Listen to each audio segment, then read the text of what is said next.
If you're watching this, then you are part of the VOD crew. Big up to those tuning into the VOD. That's awesome.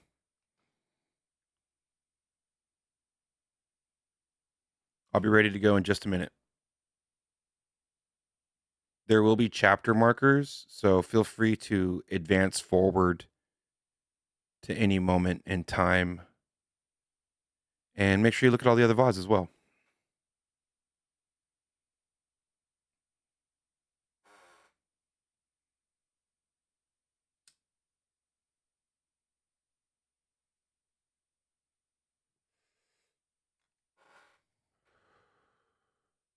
I'm just going to get safe in the beginning.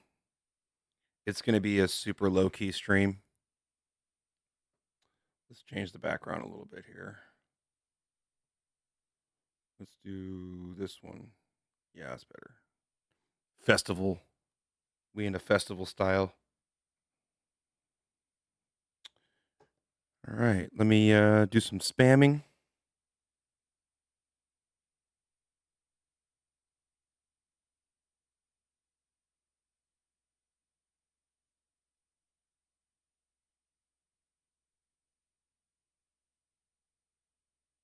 And we'll get the stream started.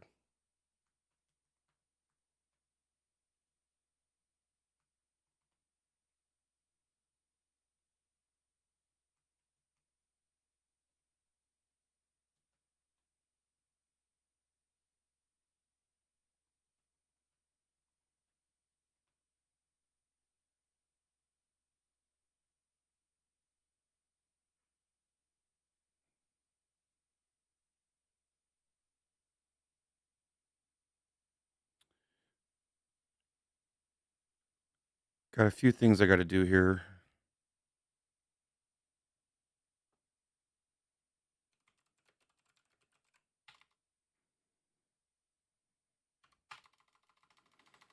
I wonder why it's not showing me as purple on Discord. That's disheartening.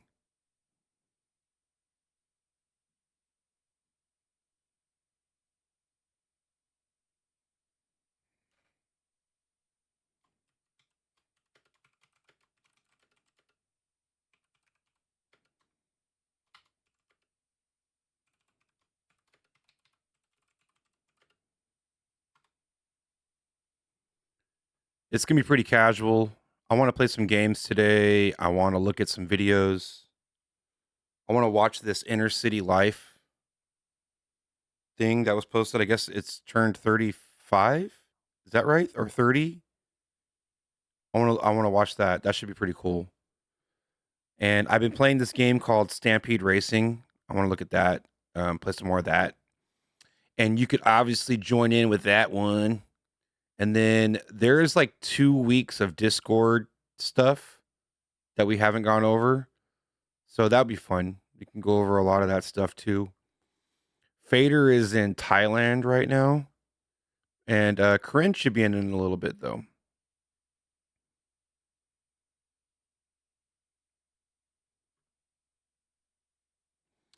Big up to the Siri bot. Big up to the Stream Elements bot. You're my true friends. You're always here. Shouts out to all the early arrivals. Who would be here right now? Gaddafi's probably here. Gouda might be here. I think Gouda like leaves me in a tab.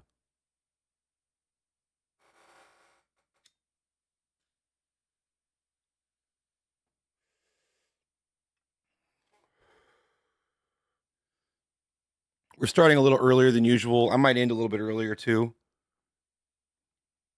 Had a full day already. It's been a pretty busy day.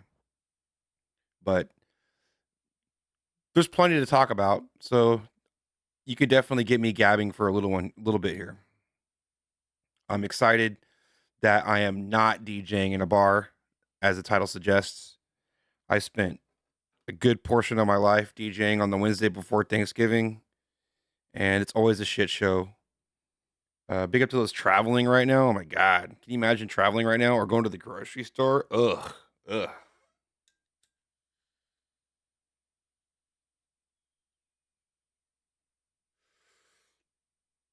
Don't mind me.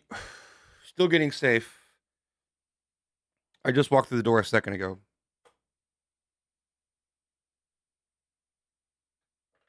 Did anybody see me lose it on last Saturday?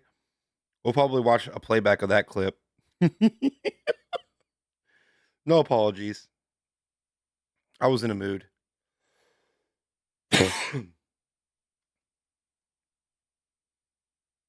Cool. I'm just chilling. Hi.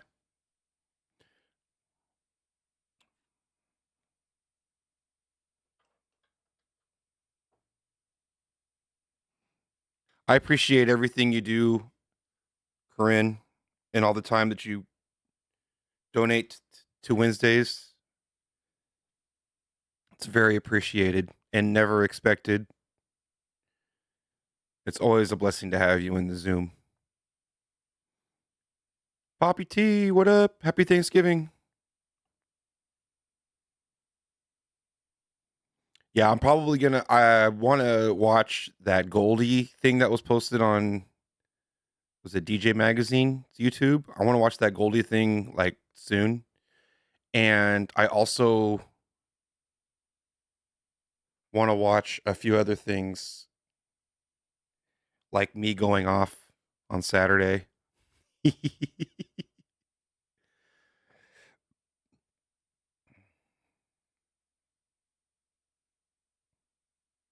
There's all kinds of funny shit we can look at too.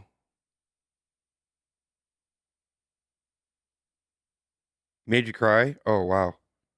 Happy Turkey Day! Big up Zeki. Hey, did you hit me? Did you hit me on one of the socials? I feel like I saw a message from you recently.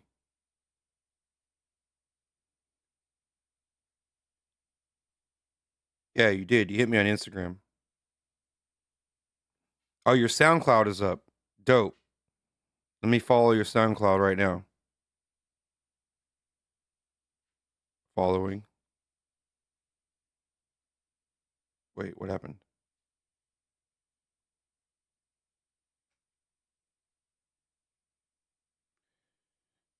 Open in app, please.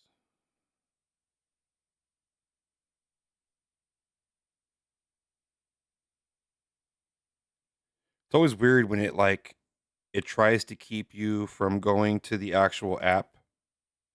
There we go.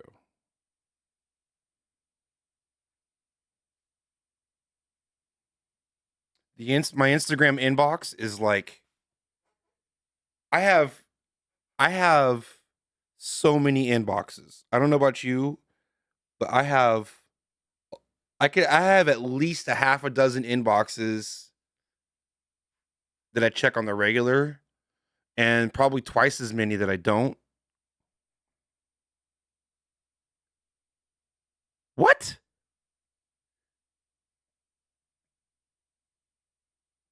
How are you going to play Animal Crossing?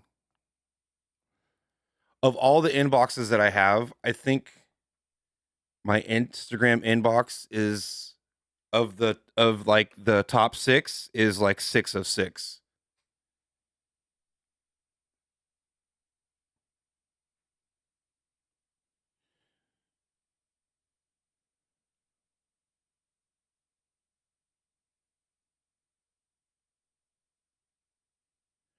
Yeah, I feel you. The signs.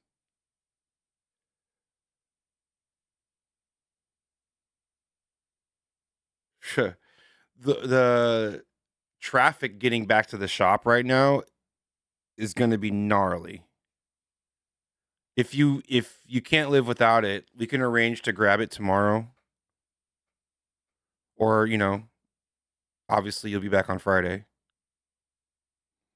Friday's going to feel weird. Friday's going to feel like Monday in a weird way.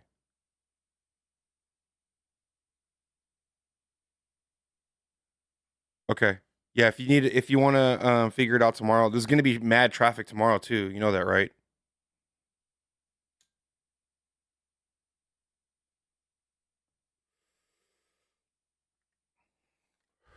How long did it take you to get into the shop today? That looked crazy.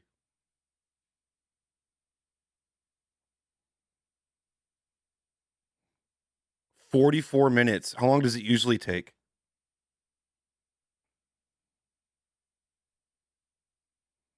Yeah, ridiculous. Let me turn off my commercial or my cartoon. There you go.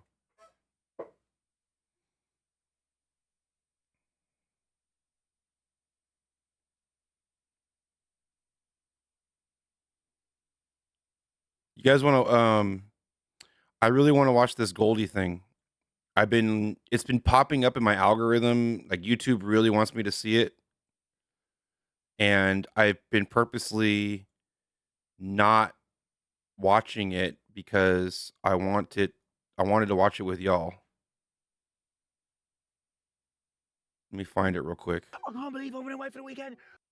Here it is.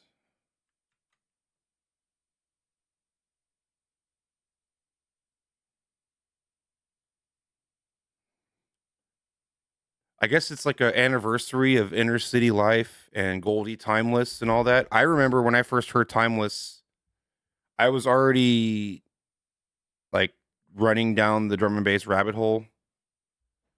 And I thought Timeless was cool, but by the time I heard Timeless, I was actually listening for stuff that was a little bit more harder edged. And I loved like the Roughage Crew stuff and the Reinforced stuff. And the Timeless stuff, I liked it, but it sounded like jazzy to me, or a kind of adult contemporary for my 20-something. I'm aging myself. Your old self.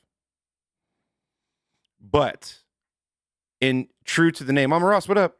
You guys want to play some Stampede Racing?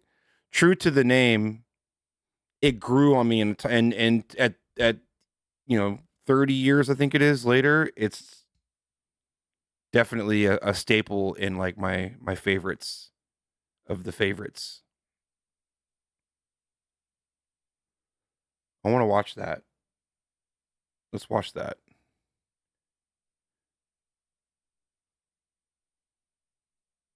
Let me do this real quick. There we go.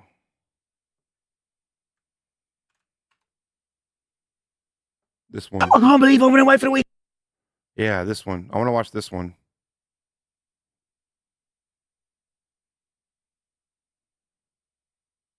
If you guys want to jump in the Zoom, you absolutely can.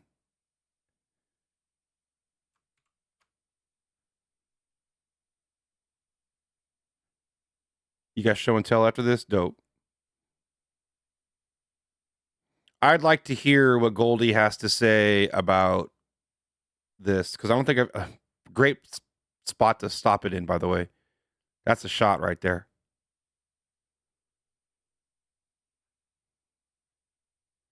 Corinne coming in. Awesome. If y'all want to come in, hit that link in the chat. You're welcome to join the party.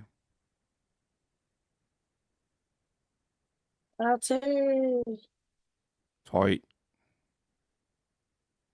Let me make some adjustments here. Let me just tell you what I have to do in a second. I mean, like in a little bit here. So I got this tattoo. It's really hard to show on the thing. It's the Camelot wheel for DJing. Circle of fifths for those of you who are musicians. As right. Well, which also makes it relevant. Right. But the guy left one flat cymbal off of it. Oh no. So I've literally got to go back in and have him put a little flat. It's gonna drive you crazy. That shit is wrong. Because I was like, yeah, 10B and 3B are not D major. So one of them is D flat major. Well, let me and it doesn't work if you don't have the flat. And I was like, dude, I let it go, but I like need it. It's I'm gonna drop you down just a little bit. Yeah, sorry. Yeah, you're fine. You sound like a little hoarse. You okay? Yeah, no, I am a little. This weekend was fucking insane. Yeah. Tell me about it. Tell me about it. We had Decline and Benny Page. I can't believe I went away for. Yeah. And I sound like him. Yeah, they were in my car. We were hanging out. And it was magical, magical moments with guys that I look up to a lot. Declan is like, he likes my voice. He's done recordings of me and stuff, and like he's like, I'm gonna send you a track of me and Benny Page made, and you're gonna sing on it. And I was like, okay, I'll believe it when I see it, but like that would be the dream. Like if he's talking about it, Like, you know I'm how it gonna bug is. him this time. I'm gonna bug him this time and be like, "Yo, we're gonna do that thing." Right. Because, like, I mean, that's the dream right there. Boom, Yes. shakalaka. That's And like all the things I do worth it, for that. if an artist is talking about it, that means that they're at the very least motivated to do something like that, which is a lot because somebody who to be excited and motivated to do something like that is awesome. And so like we're always kind of looking for that new inspiration to sort of 'cause let's be real, after you've been doing it for a little while, it's really easy for it to kind of turn into an old game that you no longer want to play because you're just kind of done everything that you could possibly do, if that makes sense. Yeah, yeah, Um, like, yeah. yep. I've And I've done a lot of stuff that's cool, and I love doing it. But, like, once you've done some of it, it's like I've already right. opened for Pendulum. I've already, it's like how many of those can you? So It's when like you next level. when it So comes to like making the tunes and stuff, I'm sure he's like, done so many at this point that to be that's true, inspired to do something fresh is something that they're chasing. You know what I mean? So that's awesome right? that you brought that to them. Good Yeah, good and on he you. wants Yeah. to help me. Like, he likes me as a person from the last time that we did a little tour together. And Benny Page was like, "Declan speaks so highly of you," and I was like, "What is happening right now?" I'm not bragging. I'm just saying, like, this like made my world. Yep. Like, this is like the best thing. It was so exciting. Anyway, I that was bet. this weekend, and then I had marketing purposes over all weekend, and her and I get into way too much trouble. We have tattoos now. I mean, it's so it's been I crazy. could see you two being a pretty deadly combination, actually. It's yeah, it's yes. And I also got this, which is a Born on Road shirt, but it came in a Born on Road pizza box, which I think is pretty fucking That's pretty cool. epic. Yeah. It's like I was like, it's a pizza box. Hold on, do it again while you're talking, so I can see the Like, keep talk so that it bumps to you. Actually, I'll just pin you. oh yeah, yeah. No, it's fine. Yeah. This is a pizza box for Born on Road, the label for a release that came out by these people. And then it's a shirt that has the same thing on the back. This is Born on Road on the front. That's sick. That's some But packaging it right came in there. this little pizza box, and I was like, "That's fuck." And I think it's record size, so I bet you when they give you records, they put it in this 12 by too. 12. Yeah, that checks out. Yeah, it's cool. Love it. Anyway, drum and bass stuff. That's my show and tell. Let's do I it. do have to get my fucking thing fixed because I will never be able to live without it. This shot though, this stop shot right here is perfect. I love it. All Oh, right. I know. He's like, oh, Raw. All right, the one and only Goldie. He's like, it's interesting because if you were around to watch this whole thing evolve, then you would know that like Goldie became like the first kind of public persona that reached beyond drum and bass. Like he kind of was sort of like a spokesperson for it in pop culture. And I think that sometimes that gets confused with like one of the first people to do it, period. And so, and it's, I'm curious, I want to know what he has to say about like the early days of this and like where he positions himself. And, right. cause I love Goldie. Don't get me wrong. Love you some Goldie. Legend. He's a Yeah. legend. And and honestly, like, as a DJ, you either love or you hate what he does. I personally love what he does. So a lot of DJs who are super technical or like or whatever would say things like Goldie would use words like sloppy or loose or whatever you want to call it. But if you know what he's doing, you know that he locks in and it's a tight set, but he has moments where he's gonna like entertain the crowd and communicate with the crowd, and it's unbelievable. It's unique too for drum and bass. A lot of drum and bass DJs tend to be pretty reserved, and I don't need cake in my face jumping off the turntables kind of hype, but like the shit that he does is pretty dope. Let me go grab a glass of water real quick. Actually, I'll be Yeah, right back. Speak he's amongst an yourself. entertainer. Myself. He's an entertainer, though. It's true. I respect him mad. And his movie career was fucking fantastic. He did a movie with David Bowie at one point. He's been in a bunch of movies. And if you haven't seen him, you should look him he's up. been in a bunch of movies, right? They're actually he's actually really good in them too. I've watched Yes. all of them just because it's Goldie. So, like, he's actually dope. All right, let's have a look at this. I'm really excited to watch this. Let's see what we got. I can't believe I went away for the weekend. Come on, you got a fucking sign to me. We shook hands. I went, you fucking shake hands all day long with people. You do deals all day long.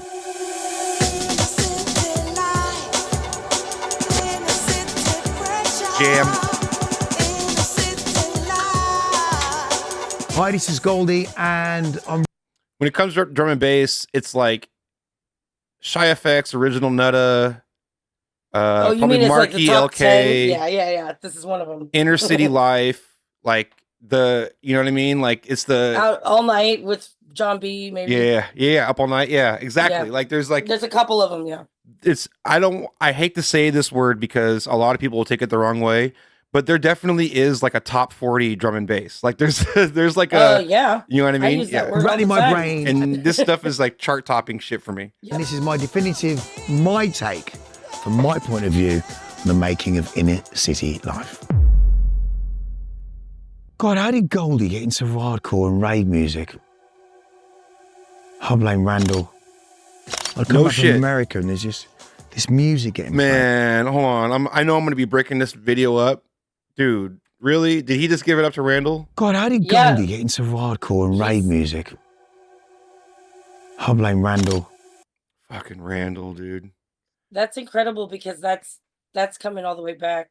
You know, there's those. By the way, are our volumes equal? I'm looking at the levels. I might have turned you down a little bit too much. Let me No. fix that. That's because I'm raspy. Let me fix. Let me get you. Make sure you're good here. Okay, that should be good. I don't want you to be too far down there. I just didn't want to blow people's ears off either. Well, yeah, no, and I get excited, I yell, so I'm probably just not a good person to be leveled out. Dude, Randall, like you know those tape packs that you would get in the rave days. This is good though. Edited too short to the point where it's okay. Good. It's edited too short to the point where it's confusing. Okay. Is there a long cut? Is there a long cut of this? Because this is a 14-minute cut. The tape packs that would come in the puffy VHS cassette type books. They look like the Disney books. They're like the big cassette rave packs that you would get. And you open it up and there was like 6 tapes, like 3 on each side of cassette tapes. And it was like live at Telepathy or at Hype or at what were some of the other ones? UK guys, where you at? Any case, these tape packs, they would always have like the staple cats, and it was always like DJ Hype. There would be an Andy C tape in there, and there would be a little bit later on, you start seeing like Ed Rush and Optical and stuff like that. And then there was always a Randall tape. And I'm telling you, like, I loved the Randall tape. Whenever, and there'd be more Randall tapes than anything, because Randall was like the one that you would always see in like amongst the pack. There'd be different people, but Randall was always his there. bread and butter. Yeah. Randall's the bread and butter. Yeah, he was exactly. the resident of the tape pack. Yeah, and Randall's mixes just blew me away, like incredible. All right, I can't believe I went away for the weekend. Come on, you got a fucking sign to me. We shook hands. I went, you fucking shake hands all day long with people. You do deals all day long.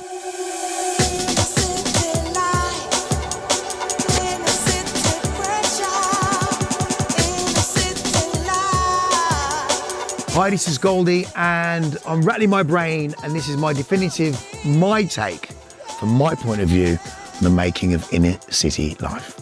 love it. God, how did Goldie get into hardcore and rave music?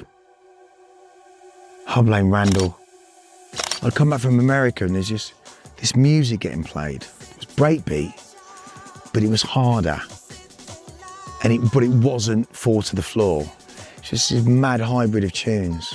Because I'd gone away, lived in New York, lived in Miami, gone back to New York, back to England, back to the West Midlands, not even London. He was like a graffiti writer, right? He was doing like he was doing art. That's right. And listening to hip hop. Stanton's Cake Shop. This is I'll put the link in the chat. I should like this right now too. Make sure you guys like this. DJ Mag does a bunch of these little things on like Yeah, we watched the Ronnie Size one, remember? Exactly. Yep. Yeah. The whole scene had changed. Rave was here. Football hooligans were no longer. Mitsubishis and love dubs took over. What are those? And all the football hooligans became ravers. And they're all hugging. I wanted to make music so it keeps Kemi and Storm off my back. I'd come into the studio and I'd play them something, they'd be like, yeah. I just wanted it to happen and I hadn't done it yet. Remember, this is when I'm going to Rage on a Thursday night. Rage, after being turned down tapes. 3 times to get in. Kemi had membership and she could get a guest in the guest queue, and I'd get there and he'd go, not tonight, mate. Did not look at you. And I'd try for weeks and weeks and I'd finally get in there in this long coat coming back from New York, walking into Rage, going with this heat, going, what the fuck are you wearing, you knobhead? And there's all these guys on boxes raving to the laser. This music is built for the 90s. It is a music which depicts the real mood. It was always remain on the cutting edge. The first member of Roughage Crew was Linford, and a wicked Those record glasses. collection. Always remain on the cutting- built for the 90s. It is a music which depicts the real mood. It was always... Yes, they are Oakleys. That's very built for the 90s as well. That's 90s as fuck. Always remain on the cutting edge. The first member of Roughage Crew was Linford, and a wicked record collection. What up, Moses? Good to see you. Yeah, straight up. We took all his tunes out and went, right, I need to hire some studio time. And Reinforce, just come here. I'm like, nah, I need to do it on my own. And I did my first Chris Biscuit release. They give me some money for the budget. I put some of my own money from hustling, which I did. And I went in there. Zone money from hustling. Okay. He just Did says Chris it so Biscuit. casually. I was influenced Yeah, he by was Chris, trying. which is what it's named after, at Music Power. You're gonna like that, aren't you, Chris? Great guy. I mean, he's the guy that we used to stand in the record shop with Kemi and Storm. I'd have Massive with me. He was a little puppy at the time. And we'd wait for Groove Rider to come. Did I hear that right? What? His puppy's name was Massive. His Is that what he his said? puppy's name is Massive. That's so amazing. Sorry, I love that so much. Especially if it's a puppy. Yeah. The yeah, puppy's no, I name love is that. Massive. Massive. That's so fucking good. That's how you got to call your dog too. Massive. Exactly. Fuck. That's adorable. I mean, he's the guy that we used to stand in the record shop with Kemi and Storm. I'd have Massive with me. He was a little puppy at the time. And we'd wait for Groove Rider to come. Hours. And his red Mercedes would go around the back, and the back door would be open. You'd see the car go past me. Groove Rider there. Come in with his big shiny head. Chris would start getting in the mix, and we'd be looking at have these white labels. Chris would play and he'd get in the mix, and Groove would go. Shout out to Groove Rider's big shiny head. Like a bet, you know, like you're the bookies. You know, I'll have one of them. Which kind of also, we're not ranting here, it all led to Timeless. All of it led to Inner City Live, all of it. My personal views are that, to me, it's new dimension music. It's another dimension of the music. It's a new format. It's a word to that hasn't happened for, I don't know, 10, 20 years. Inner City Live, people have to understand this. It was never a single. It was extracted from Timeless. Timeless was the opus of 21 minutes. Right? Yeah. Inner City Live did not exist at that Thanks for being here, Uproot. We needed to find The an fiasco. engineer. Big up. I knew that Playford was the only guy out here that could do what my mind was thinking. You know, we went up to Stevenage, semi-detached house, his mum's house, and we decided to make Timeless. Yeah, well, what can I say, man? Firstly, I'd like to say about a music that's been taken the wrong way a lot of the times over the years, but I really want to especially give this award to Groove Rider, who's been supporting me for the longest, man, because about British DJs in the country have been supporting black urban music for a very long time, from the hip-hop community, from the dance community, all over the world. And I think when you go around the world and see this music taking off and getting into so many other formats, I'm just proud to be British and proud to be urban and come where I come from, you know what I'm saying? British, the T is silent. Let's go for the people. Thank you very much from the bottom of my heart and respect, yeah? Timeless was made before I even went out and made a record deal. Because I said to Playford, let's make this thing, let's do Those who it. don't know who Rob Playford is, Rob Playford is the person who is behind Moving Shadow Recordings as well. I wanted Playford to sign it. Playford didn't want to sign it. And you know that, don't you, Robert? Deep down, he should have signed it. I said, give me the money to the rest of Talk the your album. shit. Hold on. He didn't want to take the risk. No, He's Talk like, your that was shit. a mistake, man. He's like, yo, Rob, you know you wanted to sign that. You Playford know you didn't made want that to sign mistake. it. And you know that, don't you, Robert? Deep down, he should have signed it. I said, give me the money to the rest of the album. He didn't want to take the risk. No A&R man in this country, in England, wanted to listen to a 21-minute piece. They'd turn it off after 4 minutes. And Pete Tong was the only person, when I walked into his office with the dog went in on the chair, I sat next to the dog, and he always says it's the reason because of the dog he signed it. He sat there and listened to 21 minutes of Timeless in his office, and the chair started going a little bit. You know, after 10 minutes, you're like, where the fuck is this going? He didn't reach for the roller deck, as most people did. There's a little roller deck on your desk then. Didn't look at his watch. 21 minutes later, Pete's gone, I'm gonna sign it. But the reason why he signed it was not because of the dog. He didn't sign Left Field. He didn't sign Soul to Soul. Nope. 2 massive fucking bands he missed out on. And he signed me, thinking, I'm not gonna do it a third time. I'm gonna fucking miss out a third time. I'd already been to Clive Black. Thursday afternoon, I'd shake Clive Black's hand. He went, deal's done. David Glick, the lawyer, was there at the time. So I shook hands with him. Thursday night, I get a phone call from Trenton Harrison saying, my manager saying, Pete Tong wants to meet in the morning at 9 o'clock at Maria's Cafe in England's Lane, right by your house. He wants to offer you a better deal. And I said, what do you mean a better fucking deal? Clive Black's just offered a deal. He went, yeah, but it's going to be 2 albums firm. That means if Timeless fucks up, You got another one. you get to make another album. And of course, that other album was Saturn's Return. Thank fuck for that. Friday Yeah, Saturn's Return did not do as well as Timeless. Just gonna say that, but it is a great album too. morning came. I've gone down to Maria's. We sat down. He goes, 2 album firm deal on the table. Done the deal. Clive Black was fucking furious. Oh, I bet. He phoned me up fucking Monday morning. I can't believe I'm away for the weekend. Come on, you're gonna fucking sign something. We shook hands. I went, you fucking shake hands all day long with people. You do deals all day long. I said, have you heard of Elmer Fudd? Did a lot of drugs at the time. Have you heard of Elmer Fudd? He goes, what is Elmer Fudd? You know, I shot the rabbit, I shot the rabbit. It's in Bugs Bunny, I shot the rabbit. He went, no. I went, well, the rabbit got up and walked. You didn't see if the rabbit was dead. Kind of a dicey thing to do if he did shake on it. I can understand why Clive will be pissed. Dan Better Charlemagne Leonidas, at the time, I mean, I was 52nd Street fan. I was a soul boy. I'd sampled the 52nd Street record. Howie Bernstein, who I love, Howie taught me everything. Because of Howie said, I've got a manager called John Knoll, and I'm blowing up now, and he says, you've got to speak to my manager. And he says, yeah, I managed a couple of singers, and he managed Diane. I'm hearing this voice of an angel. Oh my God, it's the same singer from 52nd Street. I really want to work with that. I want to make this beautiful song vicariously through her. And I always sing into Diane's ear. We wrote Timeless together, we wrote Inner City together, and the idea of what the hook was and stretching time.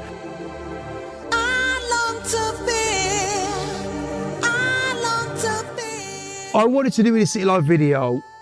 It was kind of special because it was shot inside Paradise Club. The double bed that we were sitting on, rolling around with Conrad, rolling around with Tracy, which was my girlfriend at the time, with Randall and the rest of the underground passing a club metal sticker with Paradise on it, while Randall was on the decks with his BMW in the video doing a 360. Fabio's dad, which no one really knows this, Fabio's dad is one of the 2 black men sitting on the bench in the beginning. That's tight. That's so cool. I wanted to get his dad in the video because he's a great guy. And it was just a moment in time. You know, Mike Lipscomb at the time was a brilliant director. And he said to me when I met him, I'll do it on one condition, that I can have a shopping trolley in it falling. Great video. I used to see this one come on MTV Amped. That was the show that would play stuff like this. This and the brown paper bag video and stuff like that. Like, I always saw it on MTV Amped. That's where I saw it. Charles Peterson sent me, says, gee, have a listen to this. I opened it up, and as soon as I heard the first chord, I burst into tears. I really did. And it was by Matthias Voigt, and it's the jazz version. And I've never told anyone about this. Call Matthias Voigt. I said, Matthias, this version of Inner City Life has made me cry. Who's the fuck singing it? He went, Jaleesa Anderson. He went, you know Jaleesa? I went, no. I went, have you got a number for her? I called her up. She was in New Orleans. I went, hello? I went, is that Jaleesa? Goldie, what's up? It's been a long time. I'm like, Jesus Christ, cocaine's a hell of a drug. Cocaine's a hell of a drug. I'm like, yeah, Jaleesa, like, have we met? We met, man. You don't remember? I was trying to pitch for Inner City Life, but I never got the job, damn. That's amazing. Lisa, Goldie, what's up? It's been a long time. I'm like, Jesus Christ, cocaine's a hell of a drug. That's a hook. I was gonna say we gotta sample that. I'm like, yeah, Jaleesa, like, have we met?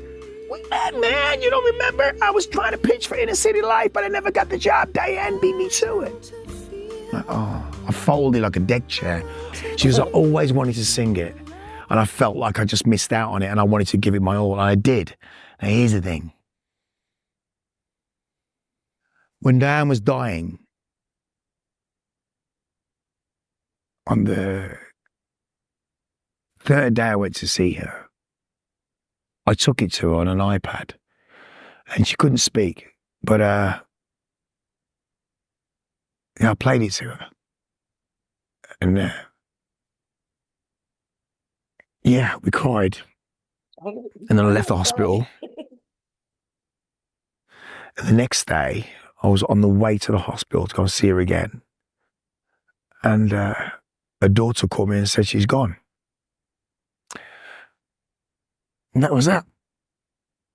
But she loved it. She loved it. I put it on her shoulder and we sat there with her and I held her hand and rubbed her feet. I always rub someone's feet if they're going. I rubbed her feet and she loved it. She nodded. But she just burst into tears, sweet tears. She couldn't speak at the time. And that will always stay with me. Wow.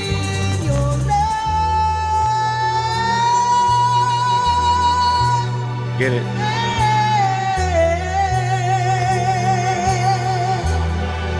I guess the saddest thing about Inner City Life, it really is a sad thing that they didn't get it at first. But that's like all great music, man. They didn't get it at first, huh? Right? That's real talk right there. I'm sorry, but all great music takes that kind of time.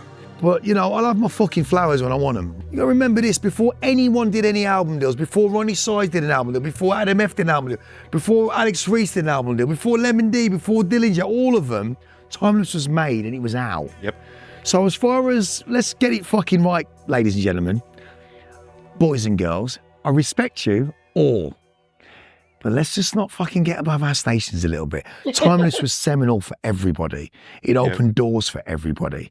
Inner City Life opened doors for everybody. I never shout from the houses about it. I let the music do the talking. But when people look back, look at fucking dates. Timeless was the catalyst for the massive change where we are now. Period, hands down. I'll drop the fucking mic and I'll walk off. Nicely done. Wow, that was heavy. That was a lot heavier than I thought it was. I was actually crying. Yeah, that's heavy. Someone give me the Metalheads book, right? I have something. Where is it? I don't know where it's at right now. I do have a Metalheads book. But yeah. Wow. That was beautiful. That was a good story. I remember getting Timeless on, I had it on CD when I first bought it. And it was that one, and it was stuff like the Photech Hidden Camera EP, and of course Ronnie Size Represent and New Forms. Those ones, they stood out to me because, to me, being like a hip hop kid, I'll be real, like I wasn't exactly jiving with the rave stuff, like the what I call like the power piano and the the breakbeat rave stuff that is a true predecessor to the jungle sound, right? Even like Raga Jungle back then, to me, like I was like, I had heard of it and was hearing of it, but it was this kind of stuff that really got my attention with the sound, and then I developed a taste for everything else. That's real talk. You were like you were cool. You were too cool for some of the other stuff at first. Like, yeah, I was. A little more, but then when I deep heard and dark and whatever, yeah. When I heard stuff like this, like Timeless, or early Photech stuff, and all that kind of, not early, but the Photech stuff that was coming out around the same time, the late 90s ish, mid late 90s, I want to say, like 96, 97, 98. It's kind of like when I first started coming in. And then it was after that I had discovered an appreciation for like the early 90s and hearing the evolution between like 91, 92, 93 into 94, 90. By the time you hit 95, it's straight up Wu-Tang samples and Amen drums, right? And the that sound what came I started appreciating that kind of stuff after I got into it. And when I got into it, it was mostly like Goldie and Ronnie Size, the stuff that you could get at the mainstream stores. I was a kid, you know what I mean? It wasn't the stuff that you could find, you had to dig a little bit deeper for the other stuff. So, but yeah, I really Bukum, yeah, he definitely is one of those ones as well, for sure. They had really good publishing, made it over here, rated across the pond, and I was definitely down. Right. It's crazy before the internet. People don't know. People that that didn't exist.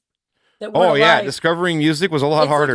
Yeah, you had to like get a physical fucking copy of this shit. How? I don't know. And you have to like it. You know how many things I bought back then that I ended up not liking? Oh yeah, but you buy it. So you own it.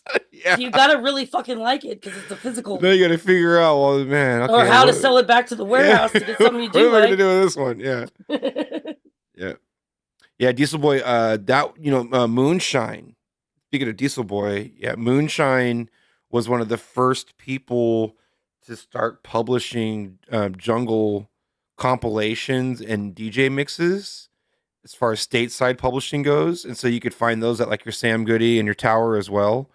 And so he's responsible for a lot of people liking drum and bass. Yeah, exactly. A whole generation of people. A lot of people, and because of the availability of it. Right. Yo, all the way in Singapore. It's almost 10 o'clock over there. Does that sound right? What, do you have a world clock in front of you? How do you know that? Yeah. Moonshine music, like names, even in different genres too, because for us, it would be things like the Planet of the Drums guys. So Dara, AK-1200, and Diesel Boy definitely owe a lot to Moonshine for their fame. Getting their name recognized in a mass market through music distribution. They came out in the peak of it, which is the late 90s, and then it just took a shit when the new millennium came in. But like peak Napster days, and that was Moonshine did a lot. They had the Law of the Jungle compilation back then too, which had a lot of the Shy FX and Gunsmoke and UK Apache stuff. And they also, like I was saying, for other genres, people like DJ Dan, Donald Glaude, Charles Feelgood, like these names, they're all household names because of mixes that they put out on Moonshine music and the distribution of that product. Because Moonshine went the extra mile. We learned about this later. We didn't really understand it at the time, but Moonshine went the extra mile to actually license all of the songs that were in the mixes and create. They paid for those things to be published correctly stateside. Right. And crazy. Big up to all those who were a part of that. Mama Ross gifting a tier 1 sub to Diesel Boy. Amazing. You mean Bernie Higgins' son? That's what I call him. She's given the best gifted subs. Cat Williams is a sub to this channel now. every one that she does is fucking hilarious, or it's right up. Yeah. Oh, another cool thing that happened this weekend is I sat with Decline watching Entity play a grime set, and he was digging it so hard. He's like, "Let me get this dude's Instagram," and he added Entity on Instagram because he was like, "You're really sick, dude." Like he enjoyed. Fuck yes. That's and like it was about. Yeah, and I was like, yeah, this is the dude. Like he's so good, and like he got to hook up with him too. So he's like open to. He's Benny Page also told me about how his career started. He was going to a party and they ended up at Decline's house, and he's like, we were sitting there like, we're at Decline's house right now, and like that's the beginning of the rest of his career. Love that. And so he says, and I was like, yeah, you just got to be in the right place at the right time and take an opportunity, and the world wants you to do it. It'll put you there, and and that's what happened to him too. So like, it's crazy, but yeah, he was vibing entities so bad. Like I was like, yeah, this guy knows what the fuck is up. Yeah. Well, anyway, he's got an ear for talent, I imagine, right? So I'm just saying, he knows the what's dude up. Says Entity. So humble, man. I love you, bro. your talent is incredible, man. Yes, it was nice to watch that happen because Entity deserves it. Anyway. So let's take a look at something nerdy for DJing. By the way, today is the busiest day of the year in the United States for bar and nightlife. We talked about this last year too. And you think I'm kidding? Google it right now. Google it. What is the busiest night of the year for bars and nightlife? And it'll say the day before Thanksgiving. It's an interesting stat because one would think like, oh, New Year's Eve or something like Or St. Halloween Patrick's or Day or Halloween or Cinco de Mayo out here in the West Coast, right? Or anywhere, 4th of honestly. July. But 4th of July, right? Yeah, you know what people got to deal with tomorrow? Their families. Straight the Yeah, that's fuck up, exactly dude. why. They're in Everyone town. needs a drink. They park. They need to go do that shit for, yeah, absolutely. They're too full the next day. Otherwise, it would be Thanksgiving probably because they're like, I gotta get out of here. Yep. Yeah, it's definitely one of the busier. Like Thanksgiving is a busy travel day. Wednesday before Thanksgiving is obviously a busy travel day, and the those people that are traveling usually when they get to their destination, they go out that night from where they are, and so the bars see an uptick in attendance, and so and I don't feel for anybody that has to work tonight. I did it for so many damn years, and it is horrible. Horrible. The other thing that's horrible is doing the Black Friday. Have you ever done the Black Friday Like the fucking gig in the doorbuster mall? stuff? The mall all night long. The Black Friday. I've done that a few years in a row. It's fucking brutal, bro. That's what I'm talking about. Like the stores hire you to play during their Black Friday sale that goes like Oh, that night kind of long. stuff? Oh, hell no. Yeah, and they'll like pay you in fucking like gift. Yeah, right. Like, They give you that happened to me. I was like, oh, a bottle of cologne. Awesome. Thank you. What am I gonna do with this? Oh, that would be Like, rough. fuck I've it, never yeah. had to DJ a Black Friday Oh, retail I've gig. fucking done. I mean, I've done I it can all. see that. I can see it. Like they're spicing it up for Black Friday, and Yeah, it was Thanksgiving night, so like it was Yeah. after the meal. I had to go out and Oh. fucking DJ all night at a mall. oh, It's that's fucking tough. rough. Yeah, you know, we've all done what we had to do to play. But You stayed fuck. in tonight? Yeah. Usually there's a really big party on Thursday, Thanksgiving, by the Respect Crew. I think this year they're doing Andy C. And they always do like a big one. One year I went to go see DJ Hype and Goldie in the same night. That was insane. And yeah, there's all kinds of cool stuff happening on Thanksgiving, or usually all kinds of stuff. But the Wednesday before Thanksgiving is gnarly. I've done bars like from small bars to like, you know, bottle service type events, and I've done like rave events that they purposely do it the Wednesday before Thanksgiving because they know that it's a big draw night, you know. And it's never fun. You got people that are drunk by like 9:30.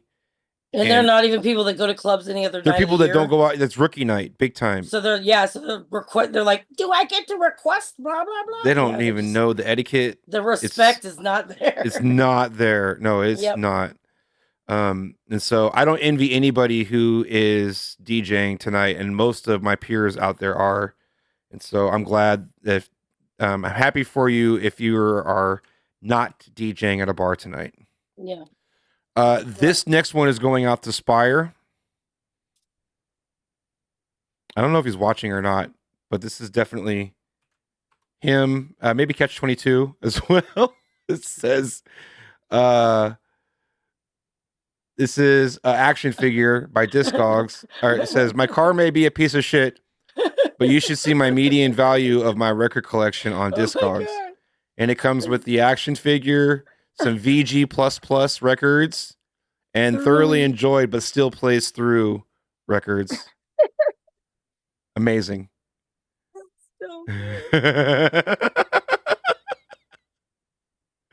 I want to paint it so that it looks like Catch 22 with the sideburns. Oh my god. That's That's amazing. amazing. I love it. Yeah, that's so good. All right. Oh, the endless stuff. Let's see.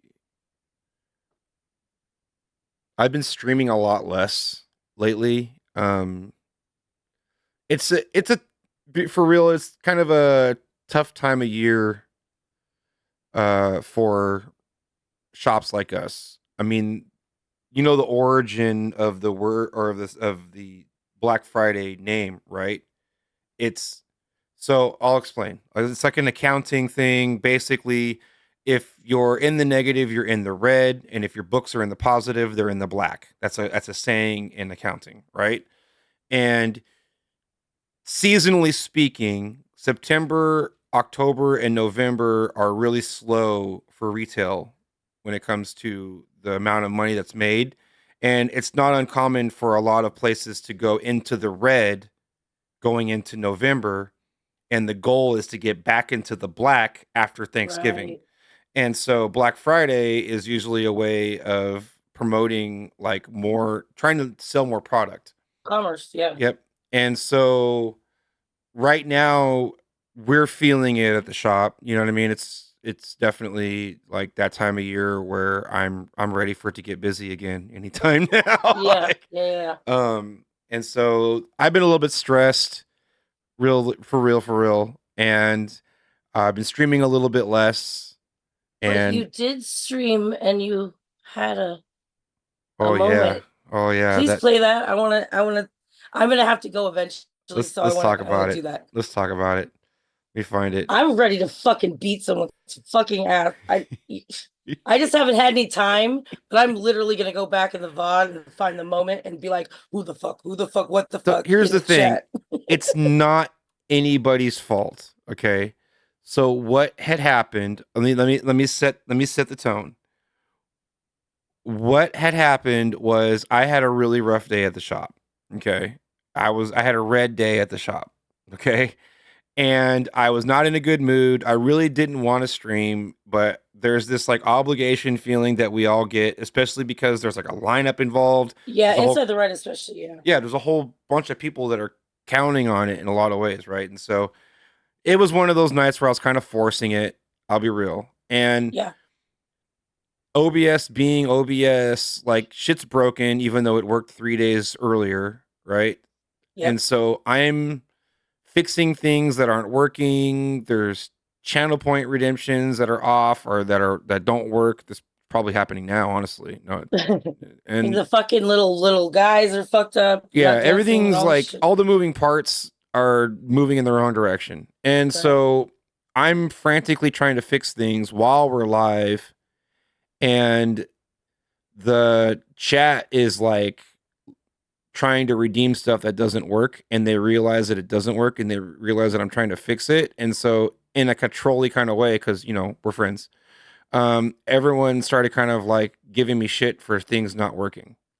And like over redeeming stuff and be like, yeah, this isn't working. What's going on? Blah, blah, blah. I'm like, and so that's sort of funny until it's not, though. Normally I would laugh it off, but I wasn't in the mood. You were literally trying to fucking fix it. I was trying, like, just give me a motherfucking minute, right? To fix it. And your boy kind of blew up a little bit. Let's just say, yeah. This I love that you're owning it though. That's what's up. Because this is a warning, not safe for work language coming in, y'all. This you're funny. You're funny at the end of this though. You turned it around. The easiest way to get banned is to make me feel like I'm not doing enough for this fucking stream. I have no bandwidth or fucking patience for people who think that I'm not doing enough for them. I do a lot for everybody. I have no lineup tonight. My resource for my lineup, my spreadsheet has been deleted for some reason. And I got people in the chat complaining that I don't do enough for them with the different things in the stream. Well, boo fucking who. I'm sorry if you're not happy. How about you just get the fuck off my channel and go somewhere else? I'm 2 seconds away from just fucking calling this whole stream right now. I have no fucking patience. I put in 16 fucking hour days on Saturdays. to make this shit happen for y'all. If I'm not doing enough, you can fuck right off. K-Dub, love you. 4 years, look at that. K-Dub, love you. I know that's what got me, because I'm like, yeah, go right back into the Twitch talk. No apologies. No apologies. What up, y'all? I'm gonna try to keep it positive. I'm not having a great day. Ratbone, love you, bro. I honestly, like, I'm just considering calling it tonight, turning it into a raid, and just going on fucking off and doing my own thing tonight. Love you, clever gal. Thanks for the kind words today. Your boy's having kind of a bad day. The shop's having a slow month. Viewership on this channel's at an all-time low. Twitch is having an adpocalypse right now where advertisers are pulling out. This channel, Twitch is going to be fucking done. Amazon's going to be fucking calling this shit before too long. It's doomsday. We are spiraling down the fucking toilet right now, you guys. You realize that? Amazon is ready to fucking pull the plug on this thing. Enjoy these days, y'all. You know how you guys, like a lot of folks, especially people my age, I like to reminisce about times from, you know, the past and say, oh, I miss the good old days when we were able to do this. And it was like, some people call it MySpace, some people call it the message board days, some people like to talk about IRC, some people talk about the way the jungle used to be and how it's not the same way as it was. Enjoy this while it lasts, y'all, because it's done. We are spiraling into the nothing very quick. Hope everyone's doing good. Hi. How's your Saturday going? Yo, the easy. Like, anyway. So, guess what? None of it fucking matters, and we're all gonna die. So, how you guys doing? Very quick. When you, hope everyone's doing good. Here. When you say Hi. I would just shut it down, I felt that exact feeling so hard that I was like, no. I was like, no, Billy, no. I'm gonna beat somebody's butt. That was the part that made me want to beat everybody up, because I was like, no, because I know that feeling when you're just like, I'm about to just call it. I don't even need to be doing this shit right now. I don't need to be doing this shit. Like, fuck everybody. Like, fuck you. Like, how dare you? I caught myself when I'm like, hi, how's your Saturday going? I caught myself. I'm like, oh man, I'm just fucking going off. Yeah, everybody's uncomfortable. That I've done it. Everybody, you're making everybody really uncomfortable, Like, but also, like, you know, like, fuck. It's rough. It is rough. I've done it. I have a couple Moses. I have a couple of videos of myself that I'm not proud of either. And, I was in a mood. Sometimes I can snap myself right out of it or make a joke, and sometimes the rest of the stream Hey, if anything, y'all, it's reinforcement that this shit is not an act. Like, I'm just being me up here, and sometimes you're gonna catch me in some kind of way, and sometimes you're gonna catch me in another kind of way. But whoever broke Billy's spirit, beware and watch out. I'm coming for you. That's all I gotta say. Right. How dare you? How dare you? I was so mad when I saw the video. So Biggie, good to see you, man. But solidarity wise, like I felt every moment of it, though. Kiss the ring. Channel bosses in the room. Love you, man. Did you hear the Bambaataa drums come on? And there's a new song that's out right now in drum and bass. Can somebody tell me the name of it? It's got the Bambaataa drums in it. Bambaataa. And I know that Biggie loves that tune. Some D&B DJs, help me out. What's that new song out right now that's got the fucking Bambaataa drums in it? It's got to be in the Beatport top 15 right now. I kept it. I put it in the bin. I thought it was cool. I forget what the name of it is though. I have it. I put the tags. You know how I'm like big on putting tag words in the comments. I put that song that has the Bambaataa drums. Yeah, I do that too. I'll be like, yeah, the tiki taki blah blah blah one. Yeah, I do that too. I can find it again. Well, like it comes from like my brain with vinyl. There were some records that I couldn't tell you who the artist and title was. I just knew that it was a purple record with a yellow dot. You know what I'm saying? Yeah. And so when I'm looking for it in the dark in the club, I'm not looking for like artist and title. I'm looking for a purple record, yellow dot. You know what I mean? Right. And so like these days, that's my comments field. I'll type purple record, yellow dot. So that's what I'm looking for. You know what I mean? Yeah. Like, yeah. Whatever gets you there. I put Booyaka in some of the comments because that's like a certain feel. Its own thing. And all the Booyaka tracks like are that. Bam. Like, the Booyaka. That's perfect. Whatever works for your brain. Something. Yeah. Whatever works for your brain. That's exactly it. Yeah. I usually check the day's new tracks and not everyone else is playing, so I have no clue. Fair. I haven't looked up music in a couple of weeks, so I don't know. Appreciate the love, guys. Today is a super cash stream. You guys know Fader's in Thailand right now? Did you guys hear about that? Fucking dope, man. Fader is what, 14 hours in the future from the West Coast. He's riding the coattails of his superstar. I think 12 hours. 14 hours? 14 hours. Yeah. And yeah, you know He's what it doing reminds me Hollywood of? shit. Have you seen that scene? Which Cheech and Chong movie is it? Where they're in the hotel and they start doing everything and they just sign the fucking receipt. They're like, oh, okay. They just sign the receipt. Oh, room service? Okay. Sign away. Oh, I'm getting a free bouquet of flowers. Okay. Sign the thing. That's like what he's doing right now. All on the tab of the Right. I'm with her. he's doing this is his where's his he did this today. This is wild. Let me bring this up. He's in Thailand with his daughter right now. Mad love to both of them for having a blast. That's totally awesome. And this is what he had done today. And it's actually pretty awesome. He said he was going to do it and he went and did it. He got an old school style of tattoo where poke your fucking arm with the needle like that. Ooh. I'm about to get mine touched up and I'm like, oh no. Yikes. Yeah, I don't know. With the stick. Yeah. Ooh. That's gangster. That's rough. That's a hard pass. That's to me. To be fair, the arm is an easier place to get that done than anything else, but I have zero piercings or tattoos, believe it or not. so this is just only gonna hurt me when he puts the little symbol in because he has to stretch I got this yesterday, so it's starting to scab up. So he's gotta stretch the skin out to put that in, and it would have not hurt as bad if I would have gotten it when I was originally getting it all done. Now it's gonna hurt because you're already. Now it's gonna be. But he's like, did it even hurt you? And I'm like, I like it, so it's fine. Like, I do because all the endorphins, you sort of get this you get into this half life, half awake, because it brings this rush of endorphins to your body to deal with the pain, and then you sort of get all not my thing. It's like bedroom me. I don't know how to describe it. Not my kink. But that's pretty wild. Respect to that. All right. Etsy. This tattoo I got, it's the fucking Camelot wheel. Circle of Fifths. I love it. It's the Circle of Fifths. Yeah, so I will no longer have to open that on my desktop. I will just look at my arm and be like, okay, we're in 10. Yeah, you got perfect pitch anyways. You can hear it. I know, but I like it. I think it's dorky and awesome. And all the DJs know what the fuck this is. Yes. Plus all the musicians know. Do you ever do so there's I could look it up or we could just get it wrong. We'll probably just get it wrong. There's this thing where you can do certain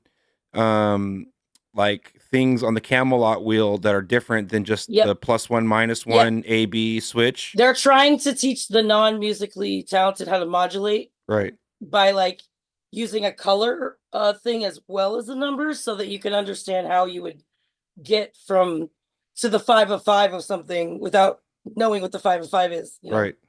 That's what that is. That's brilliant, says Froggy. Hell yeah. Thank you. It's super dorky. I like it. It's and that's why I want it to be correct, because I'm literally going to use it until I memorize it. But I will memorize it because it's on my body now. Right. So for those of you that are meticulously mixing with the Camelot wheel, give +2 a shot, and also give +5 a shot if you're looking for stuff and the +1 -1 isn't giving you a song that you're looking for. +3 major. Yep. +3 in the major side. Yep. That works too. 2, because 2A, 11A and 2B and 4A and 7B are the same thing in those particular keys. Right. So there's a fun little doobity-doo. There's more options than you think there are if you just Yep. Exactly.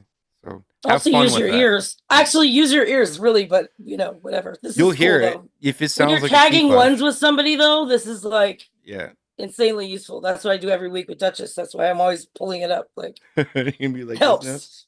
Yeah, I'm gonna show it. Well, because she has it one way and I have it the other, so I always have to pull up the little wheel on my desktop. I'm gonna get the football arm sweatband where you lift up the patch and it's got the thing underneath it and you put it back down and you're good to go. The move the plays or whatever. Yeah, exactly. Yeah. I'm gonna get that with the Camelot wheel. With the Camelot wheel, like just cheating. Good to go. All right. Little locket. Yeah.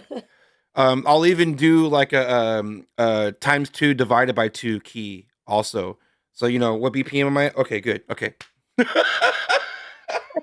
Yeah. We need math on there too. Little calculator.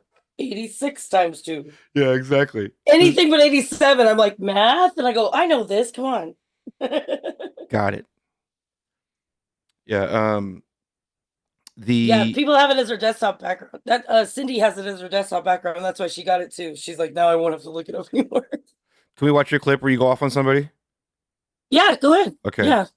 I'll also finish the story too. I definitely not proud of this. Yeah, I am. Fuck it. Fuck this person, dude. I found them later after the stream because they ruined the night for me. I was DJing with CLB, who was like a really good producer and awesome friend. And they kind of embarrassed me, so I like lost it a little bit. I found them after the stream and literally terrorized them. I like left bad reviews on their DJ page, and I said some things that would definitely make you want to die, and I left in all caps a message for them that I would not want to wish upon anyone. So I got my revenge, but I was fuming so bad that in the middle of the night after the stream, I was like, I'm gonna find this motherfucker, and I'm gonna fucking, and I did, and I watched her Facebook live streams and I critiqued how bad they were. I was so mad. It was not my finest moment. We all lose it, dude. You know, there's moments that I've handled really well too. What does Seriously say? Let's see what you got. Wait, first of all, that face. That face Yeah, is straight up. that's me reading the chat, not impressed. But you're like, immediately I get this bitch. I'm like, oh, what? What are we saying here? I quote you in this without even knowing it. Who the fuck are you? Who the fuck are you? Oh, I'm sorry. I literally released that track with the 2 and 9 boys on Night Base recordings. But I can ban you from the chat if you want to be rude. No, it is on the mic crushes, dude. Who the fuck are you? I said, if you don't know, now you know. So you should know.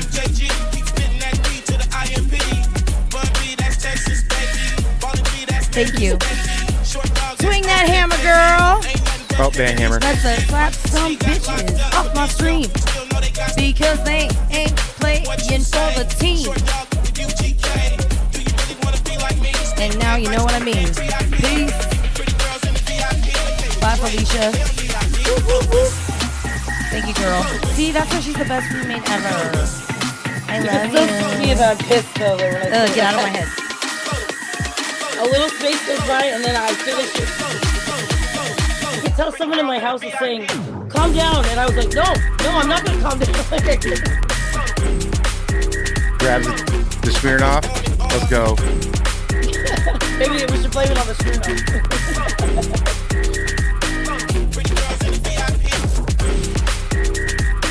Then you see me disappear into my phone, which I never do. When am I ever like this in the stream? Right. I am concentrated on some shit. And I come back with even more rage. It's like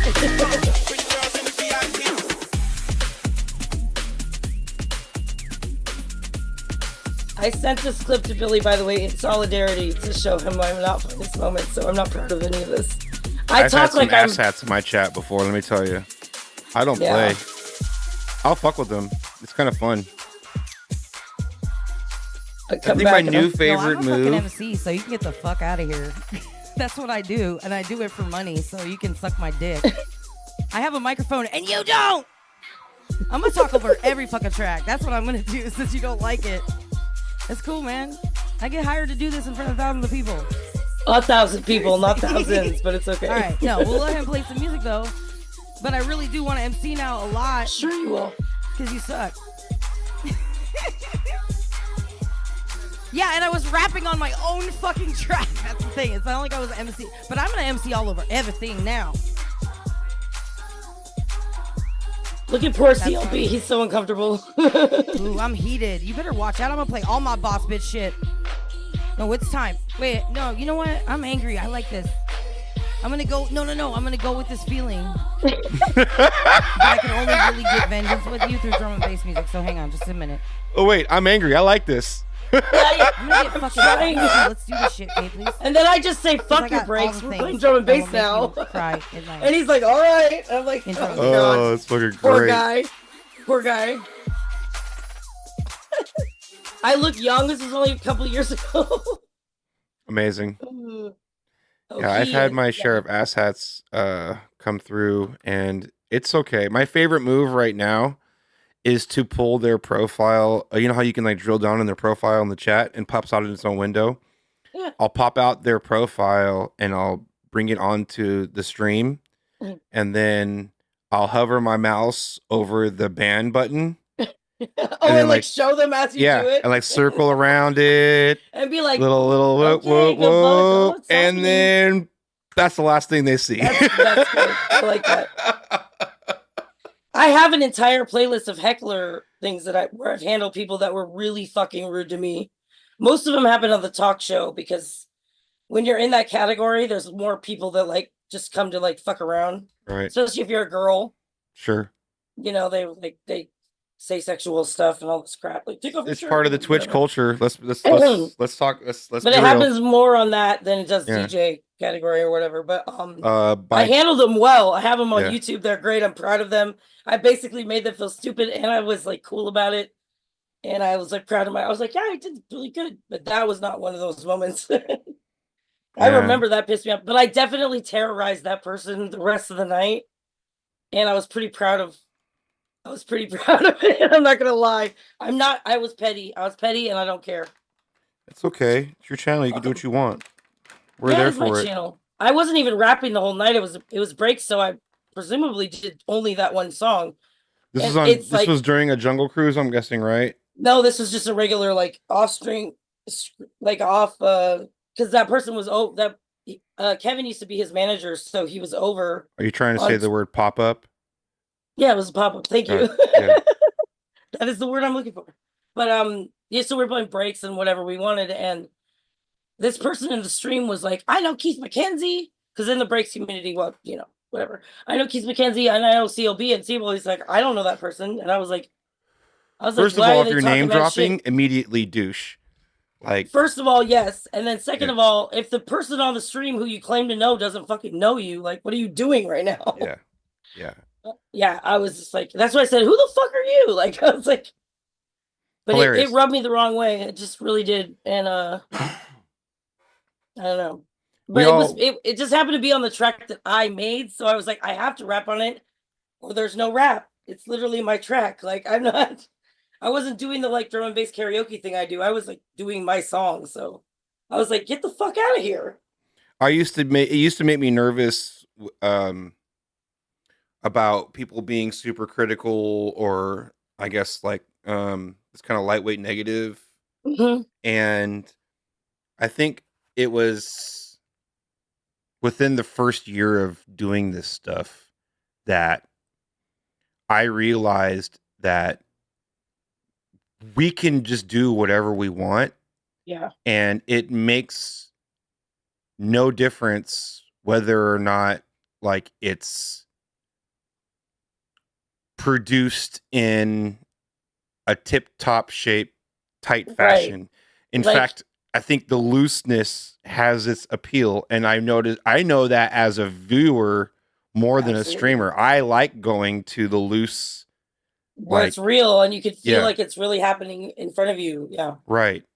And Plus, so it's like it's not about just one person. I hate when people think that like I care about their specific opinion. It's like it's not a cam. I'm not a cam girl. there's yeah, other so people if someone watching. wants to come in and start dictating what I'm supposed to be doing Yeah, and take me off of like this stride that I got going, they can just bounce. There's plenty of other channels for them to do that yeah. on. It's one click away. Yeah. One Yeah. click away from not being on here. And so those that have been with me for more than a few years, they know I don't play. Like if No, I you fucking don't. Yeah. Holy fuck, dude.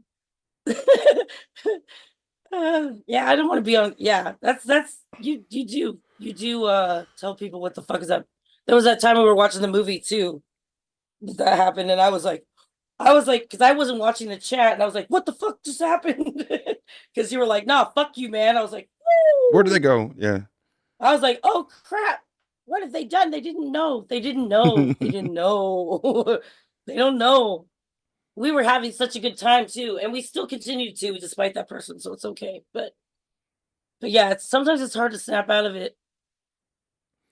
I think that what we should focus on and what some people get mixed up is, and this is kind of a cliche thing to say, but just focus on talking to those that you want to be there and don't worry about those that Right. shouldn't be here to begin with. Yeah, And totally.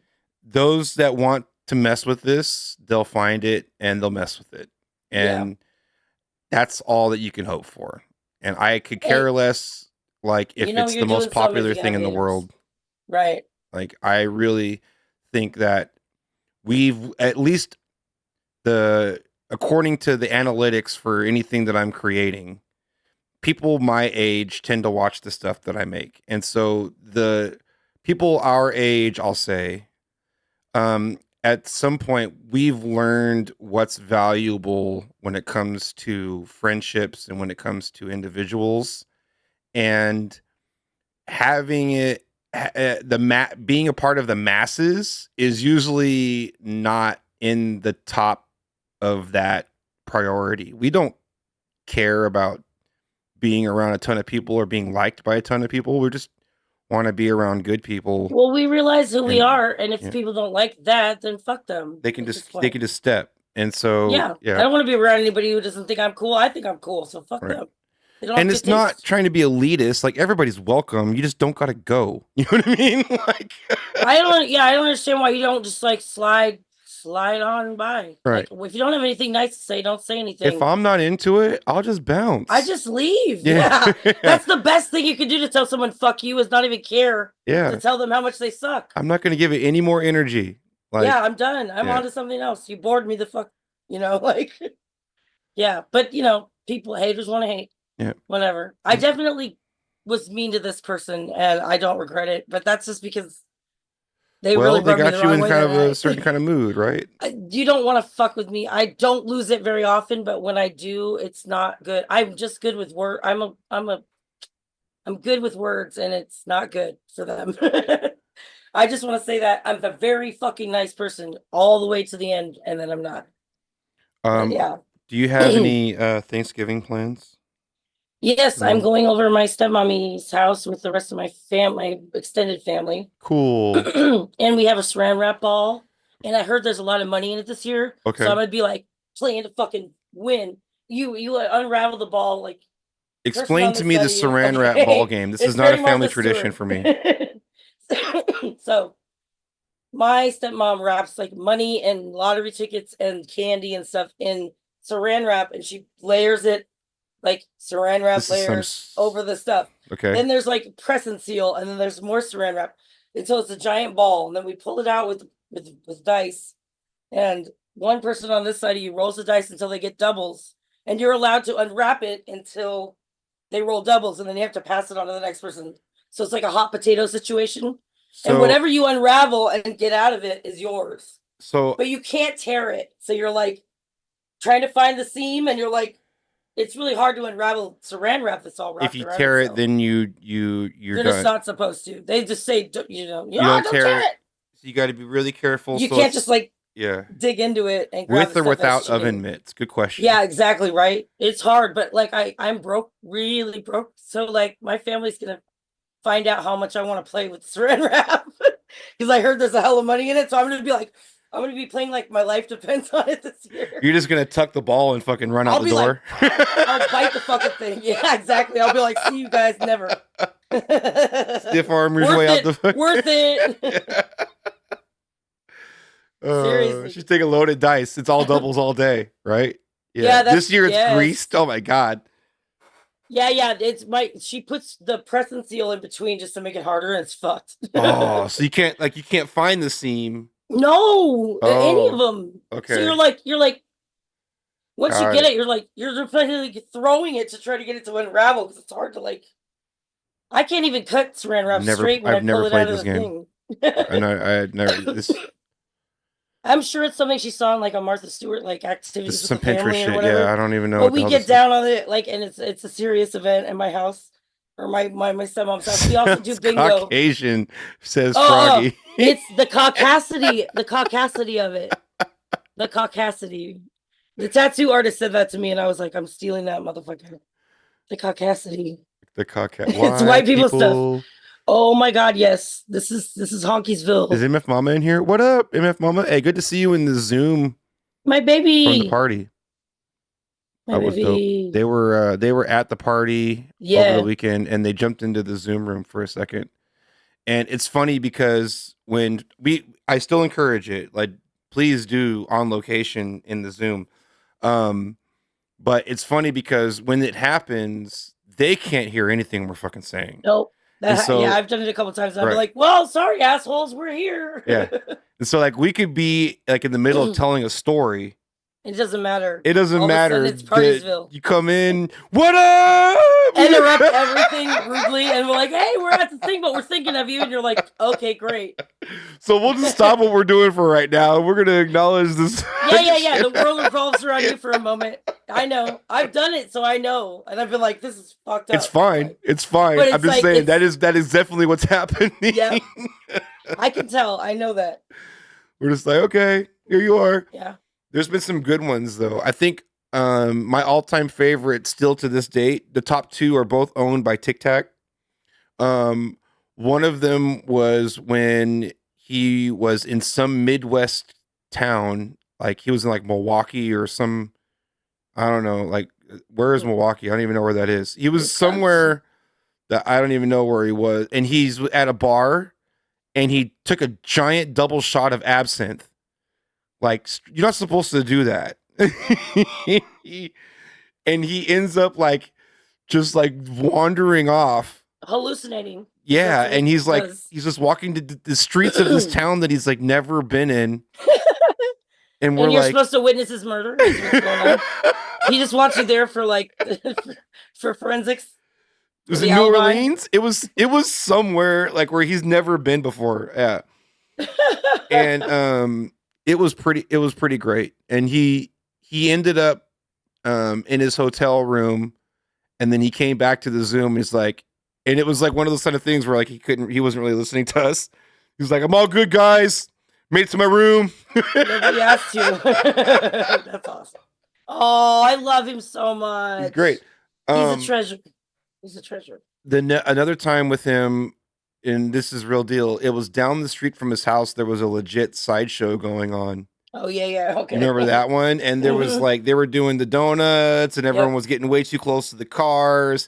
And then all of a sudden, the fireworks start going off in the air, and it was proper Bay Area sideshow. That's awesome, though. Yeah. Yeah. And it was like selfie camera, like, yo, I'm up at the sideshow right now. The I car did goes, that once. I was right behind I him. was We're like, like, so I dude. was doing Instacart, but I'm not getting to the house because this happened. And I was like, and my friends are all, get the fuck out of there. And I'm Right. like, okay, and I have to make a U-turn to do this delivery, but Right. in the meantime, here we are. Enjoy the content. Yeah. All right, I better get this tattoo fixed or I'm gonna kill myself. You If taking it off? doesn't have a flat, I'm gonna be very upset. Go do it. It's like, yeah, but I love you. Love you, Corinne. And, Bye. Thanks for stopping by. Of course. I'm still gonna be listening, so don't talk all the shit about me until after you're off the stream. Never. Love you guys. Bye. Anybody getting ready for the holidays? Fader sent me this recently. This shit made me laugh. I thought it was pretty good. Have you guys seen this one in your algorithm yet? This is pretty great. Friends Christmas shopping at Michael's. Parum pum pum. Yes, man. Rum and pum pum. Me love rum and pum pum. Bomba cloud. When you take your Jamaican friends Christmas shopping at Michael's. Parum pum pum. Yes, man. Rum and pum pum. Me love rum and pum pum. Bomba cloud. Amazing. I'm ready for the holidays. We are starting our Black Friday big deal at the shop. It's been a big focus of mine for the last couple of weeks. We've been running advertisements on social media for it, and we've been getting ready for this rush. I've been putting a lot more attention into the blog for SecTech Exchange. And who's texting me? Oh, we're good. Okay. And I'm actually pretty proud of the way that it's coming out because it's been really informative and it's been a good way for us to showcase our Amazon affiliate links that we've been putting out. And for those that, shameless plug, if you would like to support the shop in the easiest way possible, it's the Amazon affiliate links, are without a doubt the easiest way to support the shop. You just click on any of these links and buy either the thing or anything on Amazon, really, and it'll kick a commission to the store. So if you're already shopping on Amazon, you could just you'd be kicking the shop cash at no effort.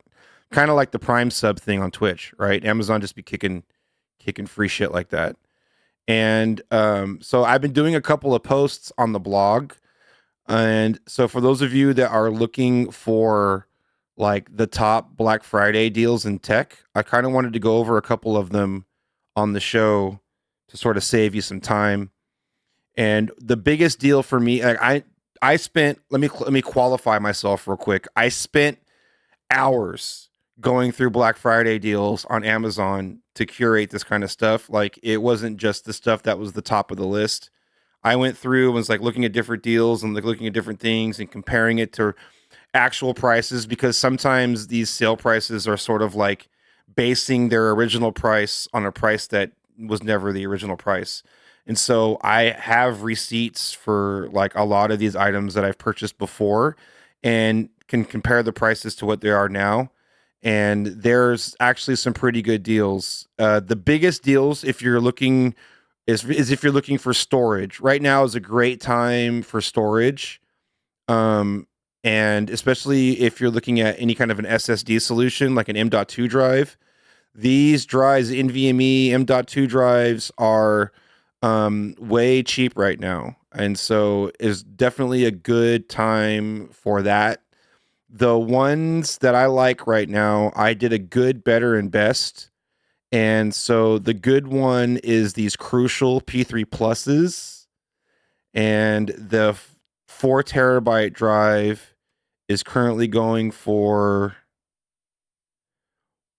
$194, which is $165 off. These are usually 300 and we'll do easy math. These are usually $360 and they're now $194.50. So that's a really good deal for this drive. And that's for 4 terabytes too. That's insane. And then the better ones, I love the WD Blacks. We use these in a lot of builds as well, and they work great. And the 4 terabyte WD Blacks right now are $250. That's actually a really good deal for these as well. They're coming in used right now. That's weird. They must have sold out of the other ones. That sucks. There was a cheaper one too. Let's see what the 2 terabytes are going for. This shit goes quick, man. Here we go. This one is $123. It's a 35% off, down from $189 for the 2 terabyte. Not a bad deal. And then our favorite drives to use are these 990 Pros. We really like these. And let's see how the 4 terabytes are doing. They might be gone. I didn't even bother to look and see if they're gone. They're gone. No, they're good. They're good. So these are normally $465, and they're basically $200 off right now at $269. Nice. 42% off for a 4 terabyte drive. $260 for a 4 terabyte drive is sick. That's usually about what you're paying for a 2 terabyte drive. The 2 terabyte models are usually $250. They're down to $160. So I really recommend either of these drives if you're looking for a Black Friday deal on parts. That's a good deal. That's a good deal. And then these ones, these are the gaming monitors that we liked. I'm not going to go through them like I did the last ones, but the one that I like the most as far as a deal goes are these 27-inch 360 hertz monitors. These are usually a grip. These are like $900 monitors, and they have them for $600 right now. So these monitors are off the hook for gaming, and they're definitely, I've seen them side by side with other monitors, and they definitely stand out in clarity. They're incredible. And so, if you're looking for a solid monitor that's like a really, really good monitor, this is normally like $900 and it's down to $600 right now, which is obviously a really good deal. And if you're not trying to spend $600 on a monitor, this monitor for the price is actually really, really good. This is only a $90 monitor right now. It's usually $120, which is also still a decent price. And at 100 hertz, this is a great starter monitor. Like if you got a teenager that you're building a like a desktop for, and you're trying to get an inexpensive monitor that'll still be better than the office one. These little cheap ones aren't bad, and it's a good starter, and the price point is right. So there's two different sides of the spectrum for you. But yeah, I've been doing more stuff with the blog. We've got these different builds that we're going to be doing. I'm expecting an uptick in people coming through to the shop for custom builds. And so I went through and we built machines strictly from Black Friday deal parts. And so this one, you can save $400 plus the $100 from our build fee. This one has about $500 in savings from the normal prices, which is pretty cool. And that's not like using the calculations from what Amazon is saying. That's from like what we were paying before these Black Friday deals, because not all of them are accurate. They're definitely putting a little bit of sauce on it. But this one's really good. It's got a Ryzen 9 7950X. It's got 32 gigs of RAM. The power supply, it's got a 4060 Ti, AIO, a really nice board. These Tomahawk Wi-Fi boards are great.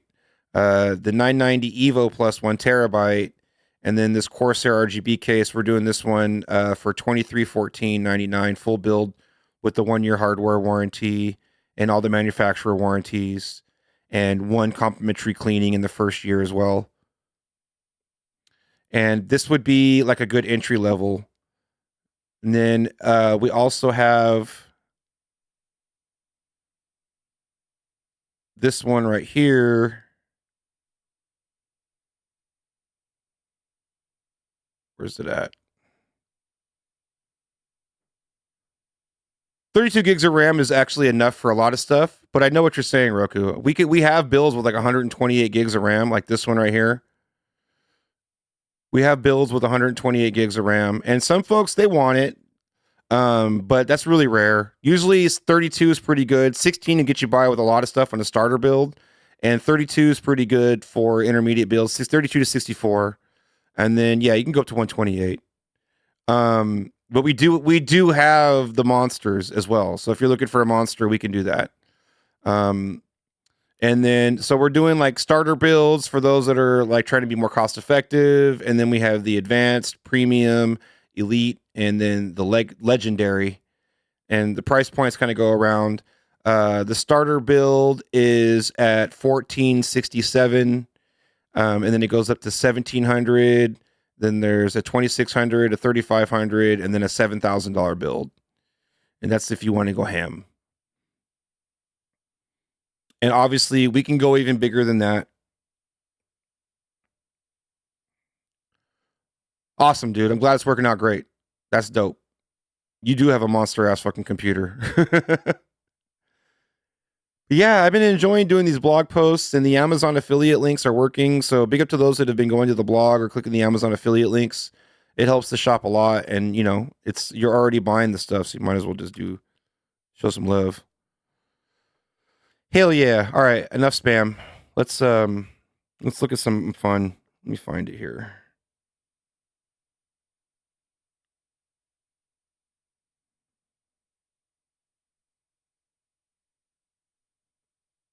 I had it.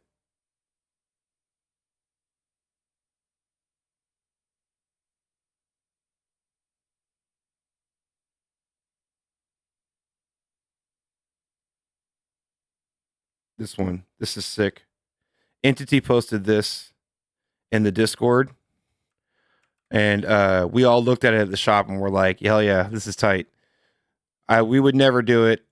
but I love that somebody did it. Big up to NTT for sharing this too. This is great.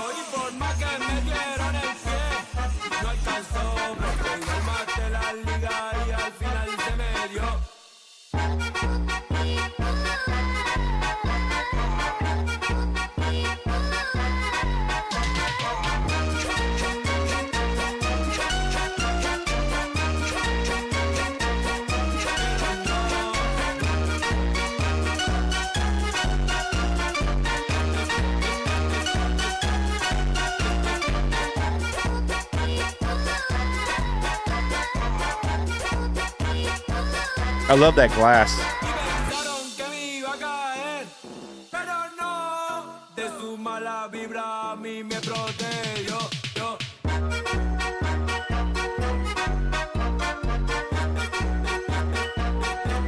They straight up put a PS5 Pro into an enclosure and then mounted it into like a mini ITX case. It's pretty badass, and that glass is sick. Super dope. I love that. I'm a fan. This slaps, right? I'm a fan. Let's see. Give me a second, y'all. I am not prepared tonight, which is pretty much par for the course these days. But there was some stuff that I wanted to show you. Oh, God. Who's this one? Who saw this one this week? This one was all over my feed. I saw this a few times.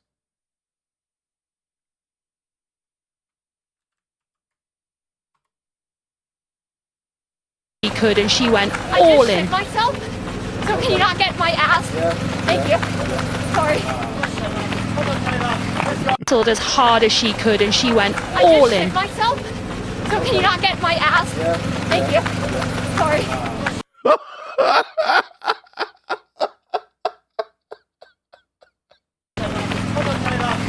Told as hard as she could, and she went all in. I just shit myself. So can you not get my ass? Thank you.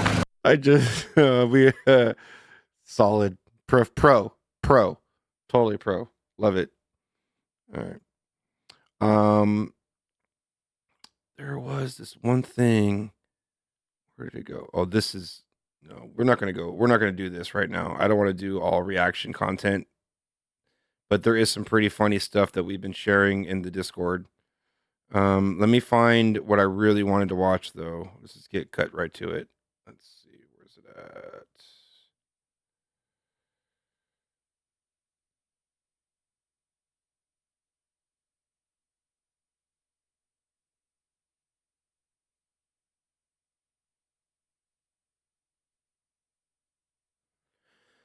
So much news. Okay, let's do this. This will go quick. This is for all the Serato users out there that are also running it on a MacBook Pro. Serato, we've been talking about it, how it makes no sense to buy a new Mac because it's not compatible with Sequoia. Well, just recently, Mac OS 15 Sequoia has been stated as compatible. So now Serato, even though folks have been saying, oh, it works, it doesn't matter if it works. Serato, the website, was saying that they don't support it. And so if they don't support it, then you shouldn't be putting it on your computer.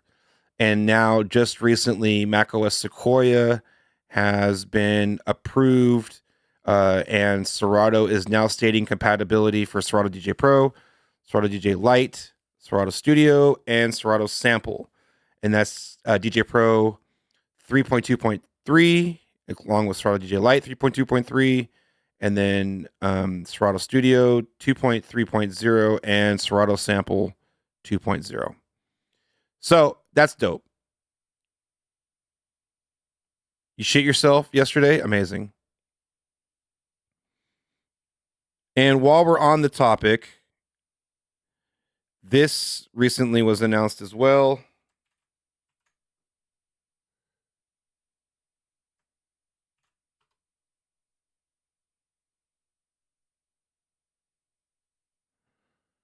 macOS support for Sequoia for Rekordbox. Pioneer DJ, aka Alpha Theta, has definitely been rigorously testing. It takes a little bit longer for Rekordbox, even though sometimes they get it done faster than Serato, which is interesting. But since Pioneer DJ has a ton of hardware that they have to make sure that works, they've listed this page. Let me put it up on the. This is in the Discord too, by the way. And so far, all the verifications are completed, and DJ players and turntables compatible are the 3000s, the Tours, the 2000 Nexus 2s, Nexus 1s, 900s, 850s, 350s, 1000 MK2s, 700s, and the Cross 12s are all compatible for HID mode, I'm guessing. And then the DJ mixers, the A9, the S11, the S9, S7, S5, S3, V10, V10 long fader, the Tour 1, the 2000 Nexus, the DJ M2000 Nexus, that's that big ass one.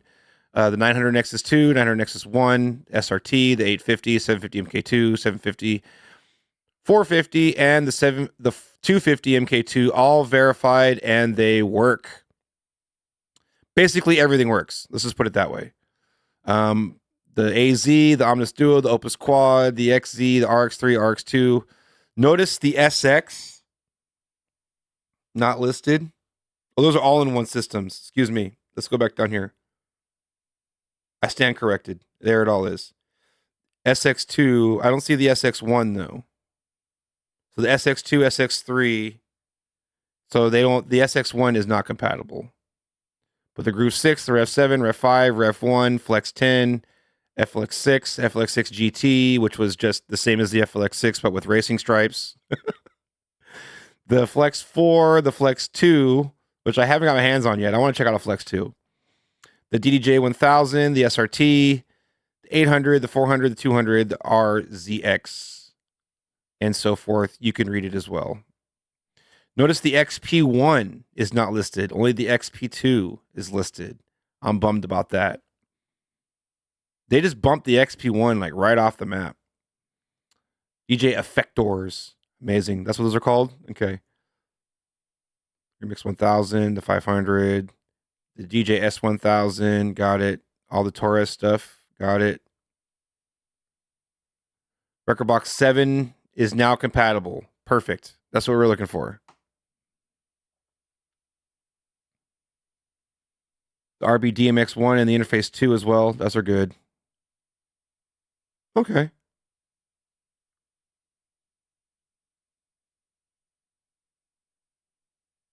So, you know, if you're thinking about getting a new Mac for Christmas, it looks like your DJ software works with it now. That's a good sign. That's good news. Only took, how long has Sequoia been out now? Why is DJ software always so late on compatibility? I played this game with my 2017. When I bought my MacBook Pro back in 2017, the operating system wasn't compatible with Serato yet. And so I put Rekordbox onto it and used Rekordbox initially. And that's actually what got me to switch over to Rekordbox, was the fact that Serato didn't work with my new computer yet. That's weird. That DJ, you would think that they would have developer builds of these operating systems and that they can develop for them. I wonder why they're always so late. I can see with Alpha Theta and having to do hardware compatibility checks, not just one software. But Serato usually takes a while. It's really weird. Anybody noticing that too? It's interesting. Who knows?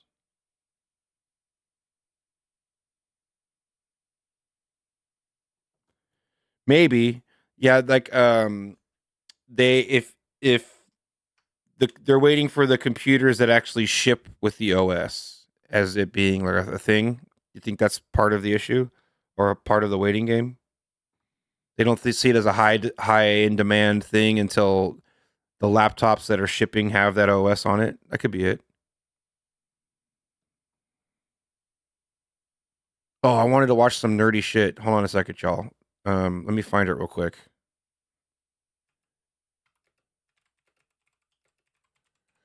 You guys are gonna hate me for this one.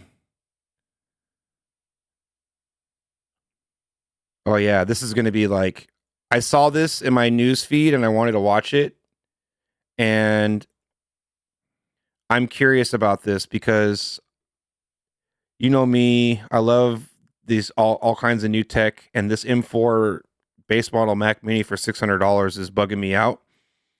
And somebody is doing this thing where they can hang on. They're using making machine learning models by by clustering M4 Mac Minis as a distributive process and using the Apple Silicon chips instead of like a GPU, which you would do in the past. And so, like, theoretically, these things are cheaper than stacking up a bunch of GPUs and running these distributive processes.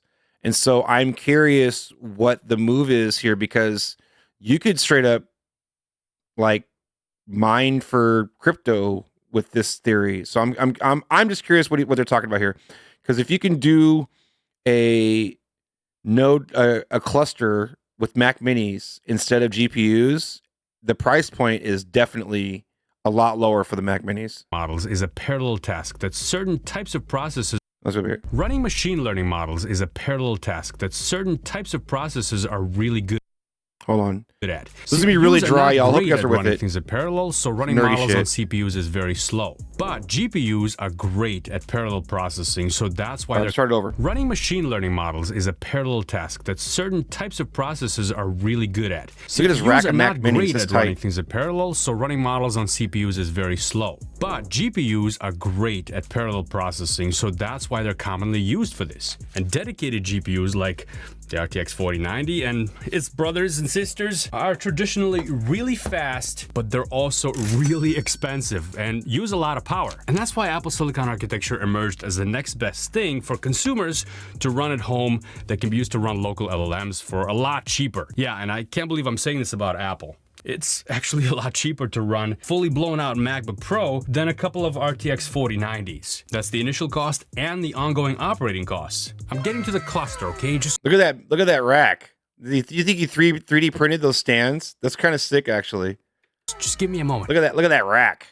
I just want to mention that besides the GPU, if you want to run larger models, you're going to need more memory, or RAM. In Apple Silicon terms, that's unified memory, which means that the CPU and GPU can use the same memory. You might already know. Costco's got them for $500. Wow. This, so you can have a Mac Mini like this with 64 gigabytes of RAM, and even the most expensive consumer NVIDIA card only has 24, and that's $2,000 right there. Now, how do you use this stuff for machine learning? Well, to actually write machine learning code, you're gonna wanna use a framework or a library. For example, you might have heard of the old TensorFlow, then there's PyTorch, and those will run on Apple Silicon machines and NVIDIA and other hardware as well. But not too long ago, a new framework emerged that's optimized for Apple Silicon, and that's called MLX. It was released, I think, in 2023 by Apple's machine learning team, and it's supposed to squeeze more juice out of Apple Silicon chips for machine learning. And in benchmarks, is showing that it performs better than PyTorch. So essentially, it's Apple's answer to NVIDIA's CUDA. And this allows something like this tiny Mac Mini to run MLX and have pretty good performance. Now, since machine learning takes advantage of parallelism, and it's parallel in nature, running several Macs in parallel should theoretically even better distribute the load, right? Well, theoretically it should. So that's why I set up the cluster, to try this out and answer some questions. For example, is it faster to run models if machines are clustered? And I also wanted to... I wonder if he's clustering them over Thunderbolt. That would make sense, because that would be the fastest way to do it. Definitely faster than like trying to go over Ethernet. Reassure myself that extending a machine with another machine will give me more capability to run larger models. These are the basic questions that are addressed by setting up a distributed system like this, or a cluster. You can set up MLX with a distributed communication, but as you can see, it's a bit of a setup, and there's definitely some tuning and tweaking involved. Wow, that's a lot of code I don't know. Okay. So that's why I've already made a couple of videos about this thing. It's called EXO, and it's really easy to set up and get going. I already made a video setting this up and I'll link to that down below, but this thing evolving very quickly. So the steps in that video are already a little bit outdated, but it gives you the idea of where to go and what to do. Anyway, EXO wraps up that difficulty of distributed computing in a nice, simple package for you. By the way, this video is not sponsored by them or MLX or Apple or EXO. I just really like this. However, I do want to thank the members of the channel. Your support means a lot and it goes towards me purchasing these kinds of things and doing these kinds of setups. So thank you. So good first content of all, creator. These are not all the same machine. These are the specs of the machines. There's two. Okay. He's got two M4 Pros, two M4s. The two M4s are, you got two base config M4s, one spec'd out M4, one M4 that's like the starter tier, and then one M4 that has extra RAM. Okay. M4 Pro, I should say. Yeah. He's making AI memes or something. Yeah, I believe it. M4 Pro machines in there and 3 M4 machines with slightly different configurations. There are, however, two base models, the $600 machine in here, and I wanted to see if running just two base models is going to be any better than running one M4 machine with twice the RAM, 32 gigs, so 16 plus 16, versus one with 32, and also 16 plus 16 versus the base model M4 Pro. Now, what's incredible here is that all these are running right now, and I have all the screens up here, and as you can see, there's stuff running on these machines. They're not just sitting idly. Well, they're not doing much, but they have a few things running on them, like the browser, terminal, activity monitor, things like that, and we're using 28 watts of power for all these machines. Very low power usage. There's multiple ways of hooking these up. These are actually connected via Thunderbolt bridge. And through some experimentation, I've discovered that, yes, you can run everything through Wi-Fi or through LAN, but it's faster when you're doing it through Thunderbolt bridge. I mean, on the surface, that kind of makes sense, but you actually have to test it out because what's theoretically supposed to happen is each machine is going to download a chunk of the model to work on based on its capabilities. This is determined automatically by EXO. But in reality, there is communication during the model run, which can be influenced by the network connection. So to set that up, you guys know Logic used to have a node cluster feature built into it. I think they've removed it in newer versions, but you used to be able to cluster computers and distribute processes across multiple computers in Logic. It was a great feature, especially when when you have just a bunch of potatoes and you're trying to make a dope project. You could put a whole plugin on a computer. I go to network and then Thunderbolt bridge, make sure I configured my IP addresses manually on all the machines. I have 192.168, 10.10, 10.20, 10.30, 10.40, 10.50. And then also under Thunderbolt bridge, under hardware, I've set up jumbo packets. Now, I haven't tested this out yet, but theoretically, if you have jumbo packets, the packets are larger, sending more information across, therefore decreasing the processing power required to process each packet. Makes sense. I want to see more development of the usage of the GPU cores with audio instruments and VSTs. I think that there's a lot of potential there. Like being able to put a giant synth on your GPU to free up the resources is awesome. Would be awesome. Got to test it out. Different video maybe. Let me know if you're interested in that. Now, a couple of you have noticed that I have 5 Mac Minis, but each Mac Mini has only 3 Thunderbolt ports. So if this is my home one down here at the bottom, then I can only run it to 3 other Mac Minis. So that's why I added a Thunderbolt hub. Now, I do have a Thunderbolt 5 hub here, but I've tested this one versus the little one that I had before, which is a Thunderbolt 4 one, and some of those M4s don't have Thunderbolt 5. So far, didn't notice any difference between them as far as the networking side of things. Now, I want to dig deeper into Thunderbolt connectivity in a different video, but that's not for this one. Even though I'm using all Thunderbolt 5 cables here, and 2 of these machines are capable with Thunderbolt 5, let's just... I was going to say, only the M4 Pros have Thunderbolt 5 on them. All the base model M4s, they only have Thunderbolt 4. Assume it's a Thunderbolt 4 system, which has an improvement over regular Wi-Fi and LAN anyway. We're going to start out with some smaller models as proof of concept, and I'm going to run EXO here. So this is Llama 3.2 1 billion parameter one, and it's small and it's fast. Let's say hello to it. And we get 90 tokens per second, right? Story. So yeah, if it's sustained, it's about 73 tokens per second. That's pretty fast. It's pretty good. So about 70 tokens sustained. And this is running on the M4 Mac Mini base model. No problem fitting that in there because it's a tiny, tiny model. Now, for comparison, running this on the M4 Pro chip is giving me close to 100 tokens per second, 96, 95, 94, so quite a bit better. Just to give you a baseline of the differences between the two machines, because those two chips have different memory bandwidths, and memory bandwidth, not the size here, because the size doesn't matter. We've taken that out of the equation because it's a 1 billion parameter model, which is small. Here, the memory bandwidth is what's showing through. Memory bandwidth plays a huge role in how quickly these things generate tokens, and I made a whole video on bandwidth. You can check it out. I'll link to it down below. All right, so going back to our example with running it on one base model and getting 70 tokens per second. I'm now going to start up EXO on two base models. So now you'll see that I have two nodes running here, Mac Mini 16 gigs and another Mac Mini with 16 gigs. Together, not too much power, but let's see if we get a speed improvement. So I'm gonna run the same Llama 3.2 1 billion, and we're getting 45 tokens per second. Considerably worse this time around. And this is happening because super nerdy, the connections on the back, both the base models are going through the Thunderbolt hub. I found out that this plays a role, and it's a negative consequence, unfortunately. So now I've connected the two machines directly to each other with Thunderbolt. All right, ready? Watch this. 87. So the hub was bottlenecking. Story. 82, 83, 87, 99, 100 tokens per second. It was 73 sustained when it was running on one machine. Now we're getting 95, same model, same prompt, when it's two machines connected together via Thunderbolt, not Wi-Fi. So let's see if we can get the same kind of result by using one of the other machines. We're looking to beat 95 tokens per second here. I'm gonna head over to Mac Mini 4, because that's the one that's also an M4 chip, but it has 32 gigs of RAM. And let's run that. All right. So we're getting 89 here. Let's do a sustained.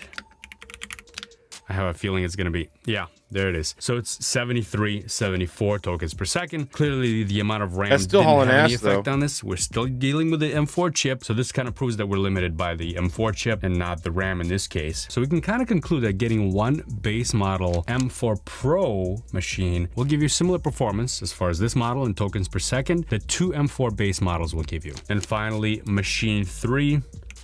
Right, story. So we're getting about 104 tokens per second here, about 100, dipping around 97, 96. Oh, come on, make up your mind. We're down to 93. One other thing to keep in mind. What I'm seeing with this test, and this has been pretty consistent with a bunch of the different videos that I've seen, is that the M4 base model is going to give you a chunk of like what you can experience with any of these models.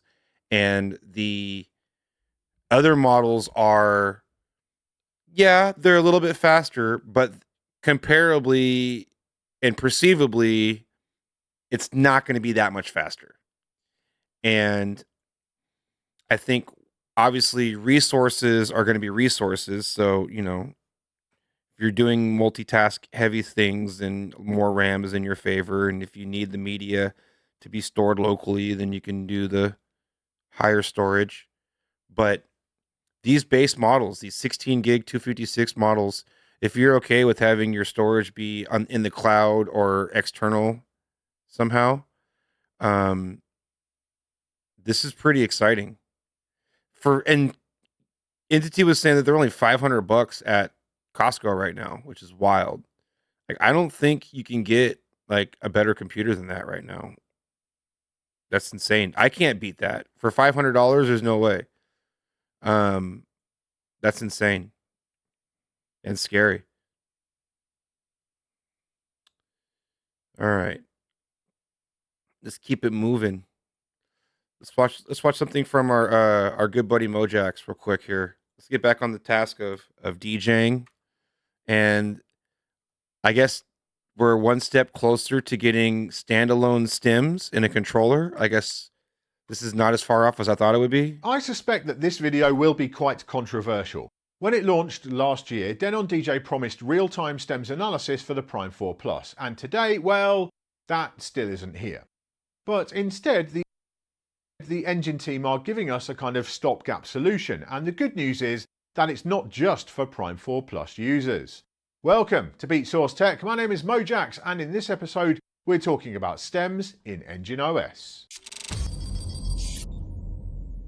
Right, Ted Danson? The story of Engine and stems has so far been a bit of a mess. In June 2023, Denon DJ released the Prime 4 Plus, their flagship standalone device, and it was and remains a superb, powerful piece of hardware. They had intended to announce their big secret Prime 4 Plus exclusive feature a little later on, but with the internet being what it is, the fact that they were planning to bring real-time stem separation to it leaked almost immediately, and I made a video about that showing a super early build. The stems feature then went into public beta, and here we are now 17 months on and it's still not released. It would be nice if this video was about that, but I'm afraid it's not. For the record, the Engine team do still tell me they're working on real-time stem separation on their more recent, more powerful hardware, but that is sadly still some way off. From my perspective, that wasn't a big surprise. Today's standalone Engine hardware, and that from the competition, is indeed powerful, but it's not that powerful. As the early Engine stems betas prove, they're media players. They're not like M4 MacBook Pros. You know what I mean? Their devices can handle. They're not even like iPad Pros. You know, if there was an iPad under the hood, we'd be in business. But it's not. It's, you know, these things, they're great for playing media, but they're not. Let's just be real. Basic separation using less demanding algorithms like Splitter. But the problem is that when DJ software was also using Splitter, DJs didn't want to use it because the stems sounded bad. It wasn't until the second generation of integrations like Virtual DJ Stems 2.0, Serato Stems, and Algorithm's Neural Mix, powered by AudioShake, came along that DJs started to embrace the idea of using stems in their sets. And those are pretty demanding, with Virtual DJ and Serato requiring... Anybody in the chat have stems as part of their workflow already? We've been using stems a lot at Motown on Mondays. For sure. A computer with considerable grunt to perform well. DJ seems to be the outlier at the moment, with it even working on phones. Using stems with drum and bass and electronic music is a lot of fun too. So my suspicion always was that the Engine developers would have to wait until the crossover point was reached, where real-time high-quality separation could be achieved with a lower demand on CPU and GPU, before real-time stem analysis could be delivered on standalone kit. Yeah, it's like the new CDJs, they need to have this feature built in, right? This is the direction we need to go. And we still, it seems, aren't quite there. It can be done. Akai, which like Engine is an in-music brand, have got standalone stem analysis on their latest... I hear what you're saying, Ted Danson, and if you were listening to it soloed, then I get it. But I've noticed that the artifacting that you get is a little less audible when it's in the mix of things. You know what I mean? MPCs, but the processing takes too long for DJ use. So what's this video? Vocals are vocals, that's one thing, but yeah, you know what I mean. About then? Well, they've gone for a kind of stopgap in the meantime, an idea which actually makes a lot of sense. Stems which are pre-analyzed in software, which are then exported out to the hardware. This is a free update for the Prime 4 Plus, and rightly so, as buyers of that hardware were promised real-time... I love the Skeletor and the Optimus Prime. I love that he does that. Stems, and they still don't have them. But, and this is pretty cool, if you own any other piece of Engine hardware, and I mean anything going right back to the original SC5000 players, then because this implementation of stems doesn't actually work the system very hard, the Engine team are going to make it available to you as well. That's kind of cool. There will be a small one-time fee to unlock it of $10, but I think that's a very fair price. I had expected a higher one. To get it all working, in the new version of Desktop Engine 4.2, you go into Settings, Library, and click Add Stems Support. This will download the Stems engine to your computer, and after that, you can simply right-click... After that, watch your fan go brr. on any track or a selection of tracks and hit Create Stems. The analysis process will then begin in the background. How long it takes will depend on the type of computer you have. This batch of 23 tracks took 9 minutes on my Intel MacBook Pro, but only 2 minutes on my M2 Mac Studio. So clearly things are very optimized for Apple Silicon. The software will create a stems playlist, and there's a stems icon which will appear next to those tracks in whichever other playlist they live in too. At that point you export... Hang on a second, guys. Hold on a second. Hilarious. Give me a second. I went idle. I gotta fix that. Give me a second, y'all. This is actually a Zoom call because I like to have people come in and I'm not trying to do that stupid knock feature on Twitch. So I gotta fix that real quick. Okay, we back. We back.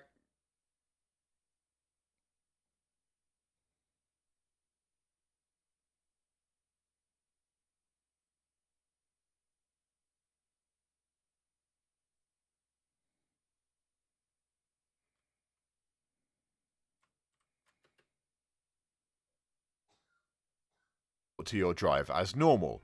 A couple of notes here. First of all, the stems files are stored in a new folder called stems that's inside the engine library on the drive where the music files are, and they do take up a lot of space, roughly double the size of the originals. So if you were to analyze your whole library for stems, you could expect it to approximately triple in size. And that brings me to the first flaw I see with this setup right now. There's no way to preview the results of the stems inside the software itself. As even the best stems tech is still hit and miss today, I absolutely would prefer to check how each track sounds before committing it to my exported drive and taking up valuable space on there. So that's got to be a priority for the... It's on a whole other computer.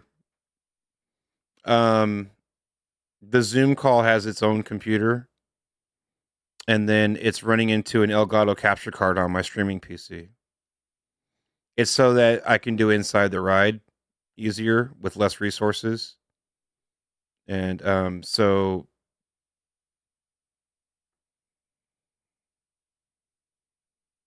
do the stream from Zoom. You can stream from Zoom. There is a feature to do that. Or make a program, like write the software. The engine team. Once your exported drive has been plugged into the Prime 4 Plus, there are no further complications. As with on the desktop, all of your tracks with a yeah, everything gets its own computer, right? Absolute value. Hold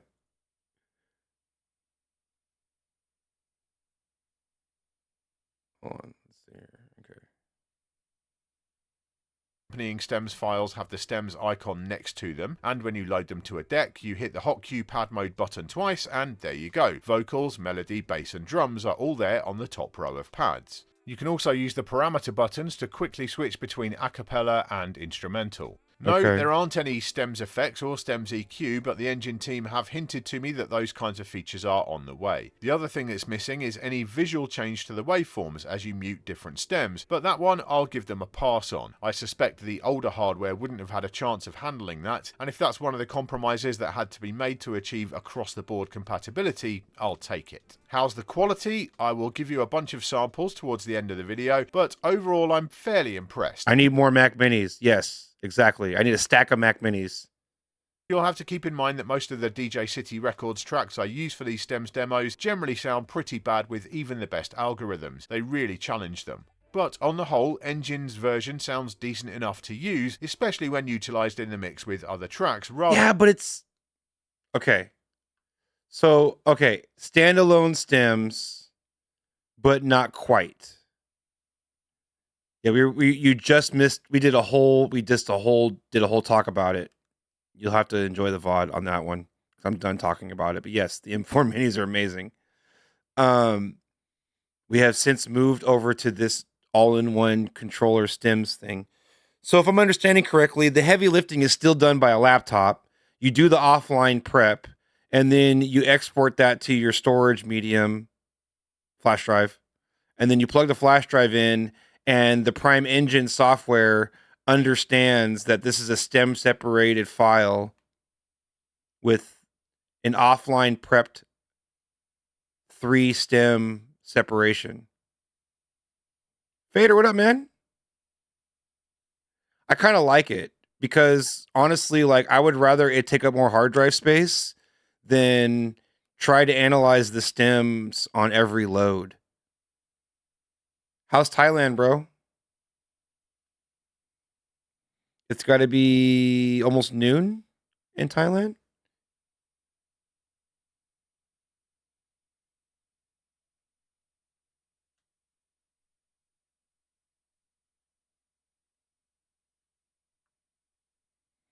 My guess is that it's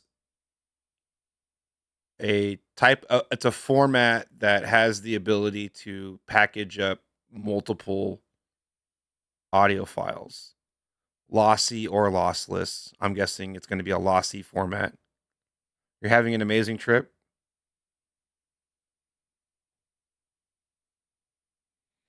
I like the idea of stem pre-prep and having it take up more space. Rekordbox doesn't do that. Rekordbox loads them on the fly every time, no matter what. But you get like a status bar.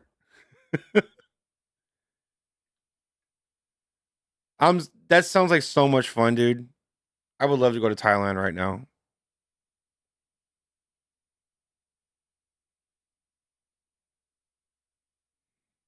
You're taking a bath with an elephant? What? Send a video or it didn't happen. Yeah, MP4. Yeah, multi-channel. I get it. Yep. Other than in isolation, as with all current stems. There's no real standout elements which are superior to the competition, like Serato's drums or Virtual DJ's vocals. The weakest element for me here is the instrumentation. Bass is often the part which algorithms struggle with the most, and that's fairly noticeable in Engine. Could they or should they have been better though? I feel like maybe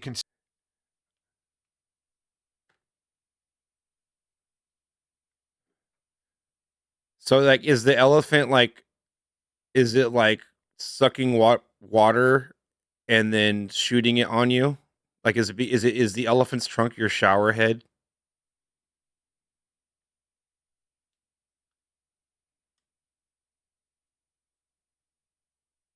And do elephants really love peanuts? Considering that the main hurdle for DJ software, real-time analysis, is removed from the equation here, there's really no reason that these shouldn't just be hands down the greatest stems on the market today. It could take 20 minutes to analyze each track, and I honestly wouldn't mind, as it has to be done on the computer ahead of... Let's see what this is. Fader just sent this over. You're corny. I love it.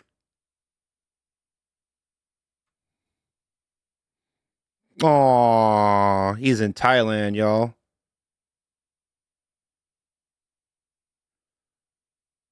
Dude, Fred Flintstone shower. Hella. Hold on. What was I'm thinking of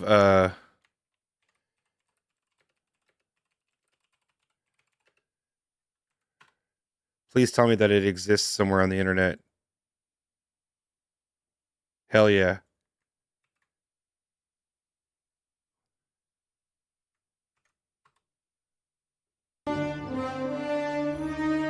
This is Fader right now.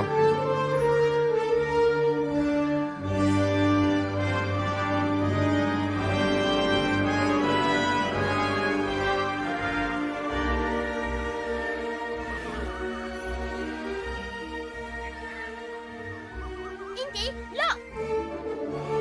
I see it, Shorty. That's it. Pankot Palace.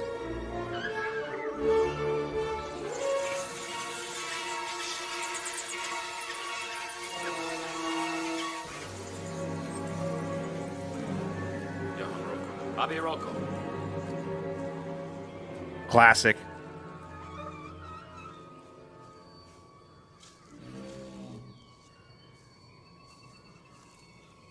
Vinasyak. Maha Vinasyak. Dini Maha Vinasyak.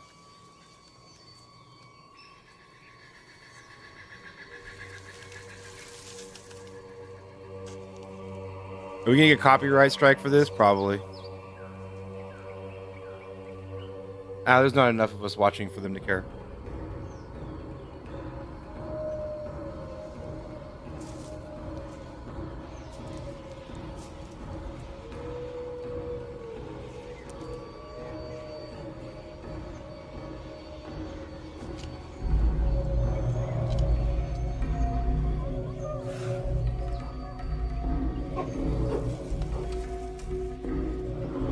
Yeah, this is like a recording of a TV screen, which is fine. Dr. Jones, what you look at? Don't come up here. Oh. From from here. Where's the part? Hold on. It didn't show the part that I was waiting for. Let's see. Oh, this is it. Here we go. This is what I was looking for. Oh, it's a shittier. It's even shittier quality. That's good though. That's what we're here for. That's what we're here for. Hell yeah.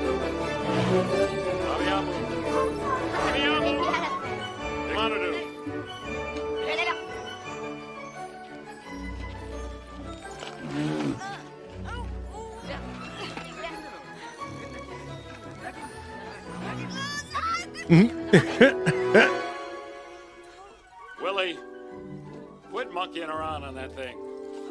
They took the stone from here. Sanju, honeydew. You saw that.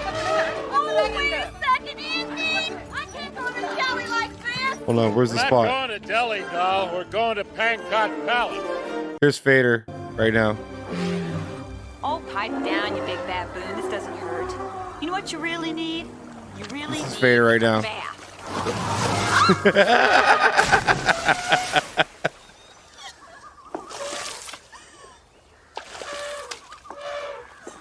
Very funny! Very funny! Paul Nice in here? Oh, man. What up, dude? I was happy in Shanghai. Fader's in Thailand, riding elephants and shit. That's wild. I've never been that far away. Bucket list someday. Setting booty traps. Dude, that guy ended up winning an Oscar, right? That's so awesome. That was not you? Okay.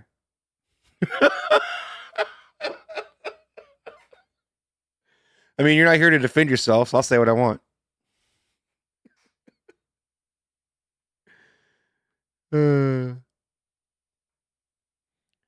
Yeah, didn't you just recently? You're just recently in the Asia Pac too. You went to Japan, right?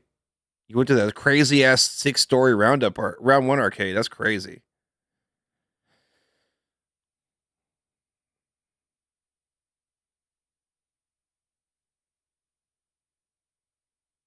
Tight. Big up, Waden. Word up, y'all. Oh God, Vader. Wait, are we gonna do that? Are we doing that now? Let me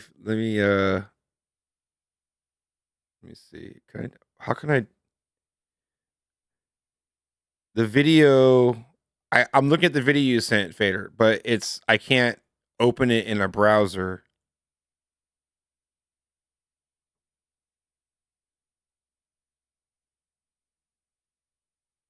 It's all good. Fader has been sending me nonstop pictures of Thailand, but it's not what you think. It's like one picture from Thailand and then like 4 pictures of the toilets that they have in the hotel. Because you can't get enough of these toilets. And I don't blame him. They look amazing. This looks like luxury toilet right here. You have all these different controls. I want to plug an Xbox controller into this thing. It's got posterior wash, feminine wash, enema, and dry. And look at these symbols. So this, I guess this like it hits the outside. This one, goes there, whatever that is. And then you had to take Google Translate photos for your toilet. The symbols. The animal one though. The anima, like it's getting up in there. You see that? Like we're going downtown. And then after all of that, I think it says feminine wash in English, but I think if you translate this, it translates to ball tickler. And the last one is a fan. And then look at these controls. You've got oscillation. This is like a synthesizer. Pulsating, rhythm, position, the auto flush on and off. You got nozzle cleaning, deodorant. You could spray some funk, some deodorant. You got power saver mode. You get the light. You got a light, son. And then you could adjust the water temperature. You could adjust the temperature of the dryer. You could adjust the temperature of the seat. And then there's a pressure gauge. Hot damn. That is one manual toilet. The oscillating, pulsating, and rhythm parts got my attention. What's going on there?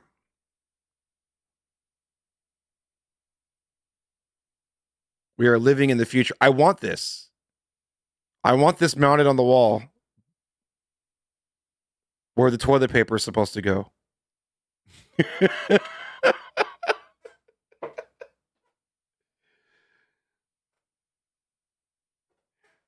You just press all the buttons just to do it. You got to beat match your animals. What's the rhythm in the oscillating? I got to know.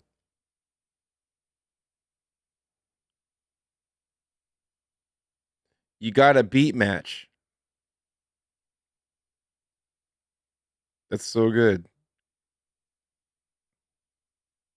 It's exactly what you think. I'm sure it is. I'm sure it is.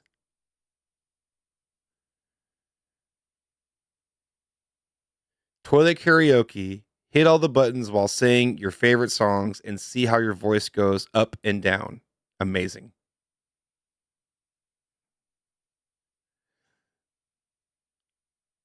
I'm down. I want one. Top shelf content on Wednesdays. It's how we roll.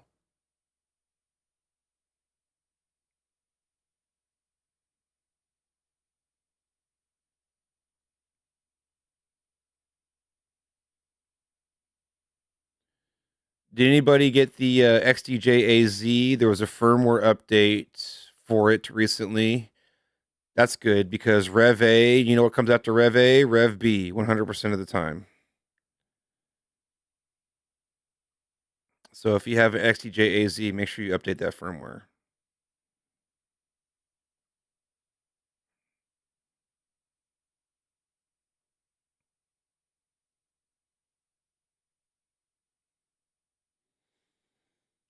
Hope everyone is having awesome Thanksgiving or Friendsgiving or whatever you do on Thursday. I'm looking forward to chilling. I got like a few different places to go. Last stop's using my mom's. You have an RX3? Awesome. Those are now compatible with Sequoia, according to what we were watching earlier.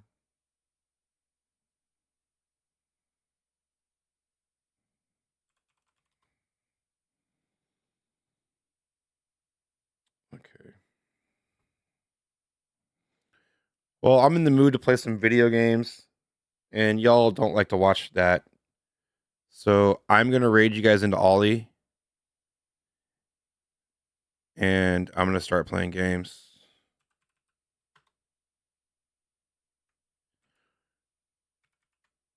I'll probably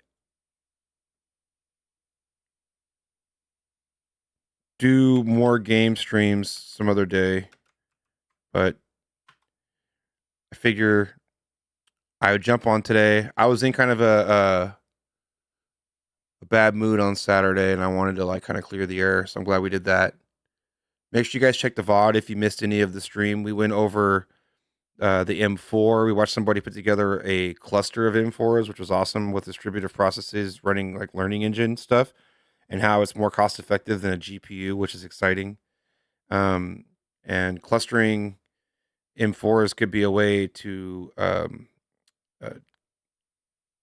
definitely increase computing power in the future, which is awesome. And then also we talked about the compatibility of Sequoia with Mac OS Sequoia and all of our favorite DJ software. It looks like it's all good to go. So if you're thinking about getting a new Mac, it's all good to go now.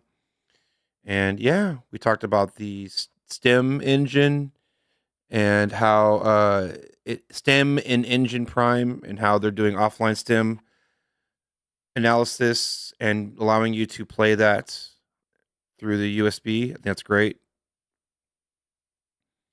And I wish everybody a happy Thanksgiving, and I hope that y'all have a wonderful time. We'll be back on Saturday. If you're looking to have any kind of a gamer built for your kid or yourself, we're doing a special at the shop. Exclamation point STE in the chat. And I'll see you guys on Saturday. Love you guys. Bye.